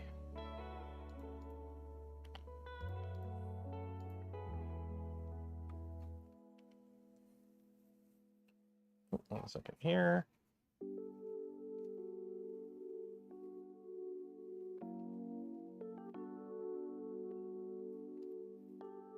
One second here. Why I got 20 million? Oh, do I gotta ban somebody on the Voron Discord? 1 second. Oh, okay. I'll let the mods handle that. So every now and then you get a ping in the mod channel on the Voron Discord. It's like, ooh, who do I get to ban today? Okay. Names. WSL. Yeah, that's Windows for Linux, right? Or running Linux under Windows. That's like, don't get me wrong, Microsoft has done actually quite a bit well. Like, let's be honest, there is a lot of good in Windows 11. But there's also a lot of shit. Like the AI shit that's like, if I want to play with AI, I want to play with AI on my own terms, which is locally. Entirely locally.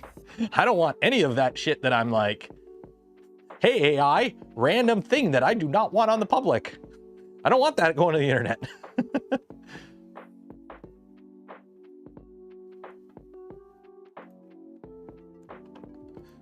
But it's like, nope, we're gonna put Copilot in everything. It's like, no. Do you know what my biggest fear is? You want to know my biggest fear with the pervasiveness of AI? It's the same problem we have with algorithms with social media.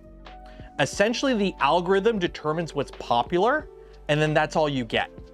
So imagine 10 years from now where everyone's using AI script writers, AI code writers, AI video editors, everything is AI driven, and all the content that's put out is AI content. It's not human content. It's not, I made this because it's fun. It's, this is how it's edited. They're all edited the same. Everyone speaks the same way. They all have the same pop-ups at the same time. They all have the same overlays. Like, that's what I'm afraid of AI. It's not so much, I have no problem with the robots taking over. We probably deserve it by now. I really don't care. It's now everything has blinders on it. Everything's being directed a certain way. That's what I don't like. That's what I don't like about like the way YouTube algorithms work. Like I hate when it's like you can't search by what's popular. It's you got to see like the homepage. YouTube doesn't want you going to your subscription page. They want you on the homepage because they want you to see what they want you to see. because that's what they think you want to see. I don't like that. I don't like that. That's what I'm afraid of with the whole AI thing. I have nothing against like artificial intelligence in certain use cases, but I'm afraid of it basically putting blinders on us. Let's do add names, clear, open, 359. Bots, 359. And this is taking flight. Robots might be able to do it. Honestly, my whole stance is if AGI ever comes around, actual, proper artificial intelligence. Wow, it starts me way far away. My entire stance is literally, cool, you want to be human rights? Cool, here you go. Pay your taxes, contribute to society, don't be a dick. Carry on. That's my whole stance with robots. Like if a robot ever wakes up, that's my stance. Okay. If you win, you get a spool of filament from Polymaker, but if I pick your ball and you win, you also get a free hat from the merch store. So this person right here, Marcus Strinland, if you win, you get a free hat. Everyone else, if you win, you just get a free spool of filament from Polymaker. So exclamation mark zoom zoom makes you go faster. Exclamation mark gullible makes everyone else go slower. And if you ring the bell and like the smash button and you're subscribed to the channel, it greases your ball up and makes it go even faster. So do this now. Yeah, Netflix makes the production rights script. Yeah, I don't like the whole curated nature that AI does. Like, okay, I have AI editing in DaVinci, but you want to know the AI feature of DaVinci I use? Noise cancellation. That shit's great. I'm tempted to download a script. Apparently there's one too that cuts out like dead air parts. But like, I won't. I've played around with the app everyone uses to make shorts, AI shorts. I hate it. I absolutely hate it because the fact that I now know it exists, it now stands out like a sore thumb every time I see somebody else using it, because I know they just fed their content into an AI app that spit out the video, and it's super noticeable once you know it. Oh, where is the finish line of this, anyways? How does this work? Oh, you go flying. Oh shit. Okay, I guess you're going on an airplane. Hopefully we're not over American airspace. Oh, everyone's falling. Oh, no. Who's gonna make it in the hole? We'll go here. We'll see who makes it. Oh, Asgeir Kilsti. That is Scandinavian AF, I believe. Asgeir Kilsti. You are like that. That is an NPC from God of War. Asgeir Kilsti. Congratulations, you have won yourself a spool of filament from Polymaker. Let me pull it up here. Asgeir Kilsti. There we go. Ooh, fancy name of a planet. Okay, so we're gonna call it there. So congratulations, you will get an email from me after the stream ends with information on how to collect your filament from Polymaker. Golf claps in chat. Audacity AI plugin does vocal removal for free now. Oh, nice. I use Audacity whenever I have to record like audio at my desktop, which isn't too often, but when I do have to do it, it's there. Yeah, I am legit, honestly, yeah. So what is the temperature? 54, and yeah. Yeah, this is Polymaker Polylite ABS. I swear, the Core one prints ABS enclosed better than it prints PLA. I don't know. We'll see on the video. We'll see when I get the video out. The video might be a Sunday video because I got to record it all still. So it might be a Sunday video. But if you're a channel member or Patreon supporter, or you become a channel member or Patreon supporter between now and whenever the video comes out, you'll get it early on the Discord. So we're going to call it there. So again, I want to give a huge shout out to Polymaker for the spool of filament we gave away this stream. And every stream. I also want to give a huge shout out to 3D GLOOP. So cheers to Andrew and the 3D GLOOP team. They provided this printer kit for this build series. This is a printer that will be going to GLOOP. So if you do want to get some GLOOP, check out the link in the video description. Use code Canuck, save 15% on your order. And for those that donated to the channel, gifted memberships to others, or became members of the channel yourself, I thank you. I would not be able to do the things I do, create the content I create without your continued support. You make it all possible. Tomorrow's stream, I don't know what we're doing tomorrow night, but there will be a stream tomorrow night. And yeah, I'll see you then. Enjoy the rest of your week, or enjoy your weekend. Be safe out there, wash your hands, and I will see you tomorrow.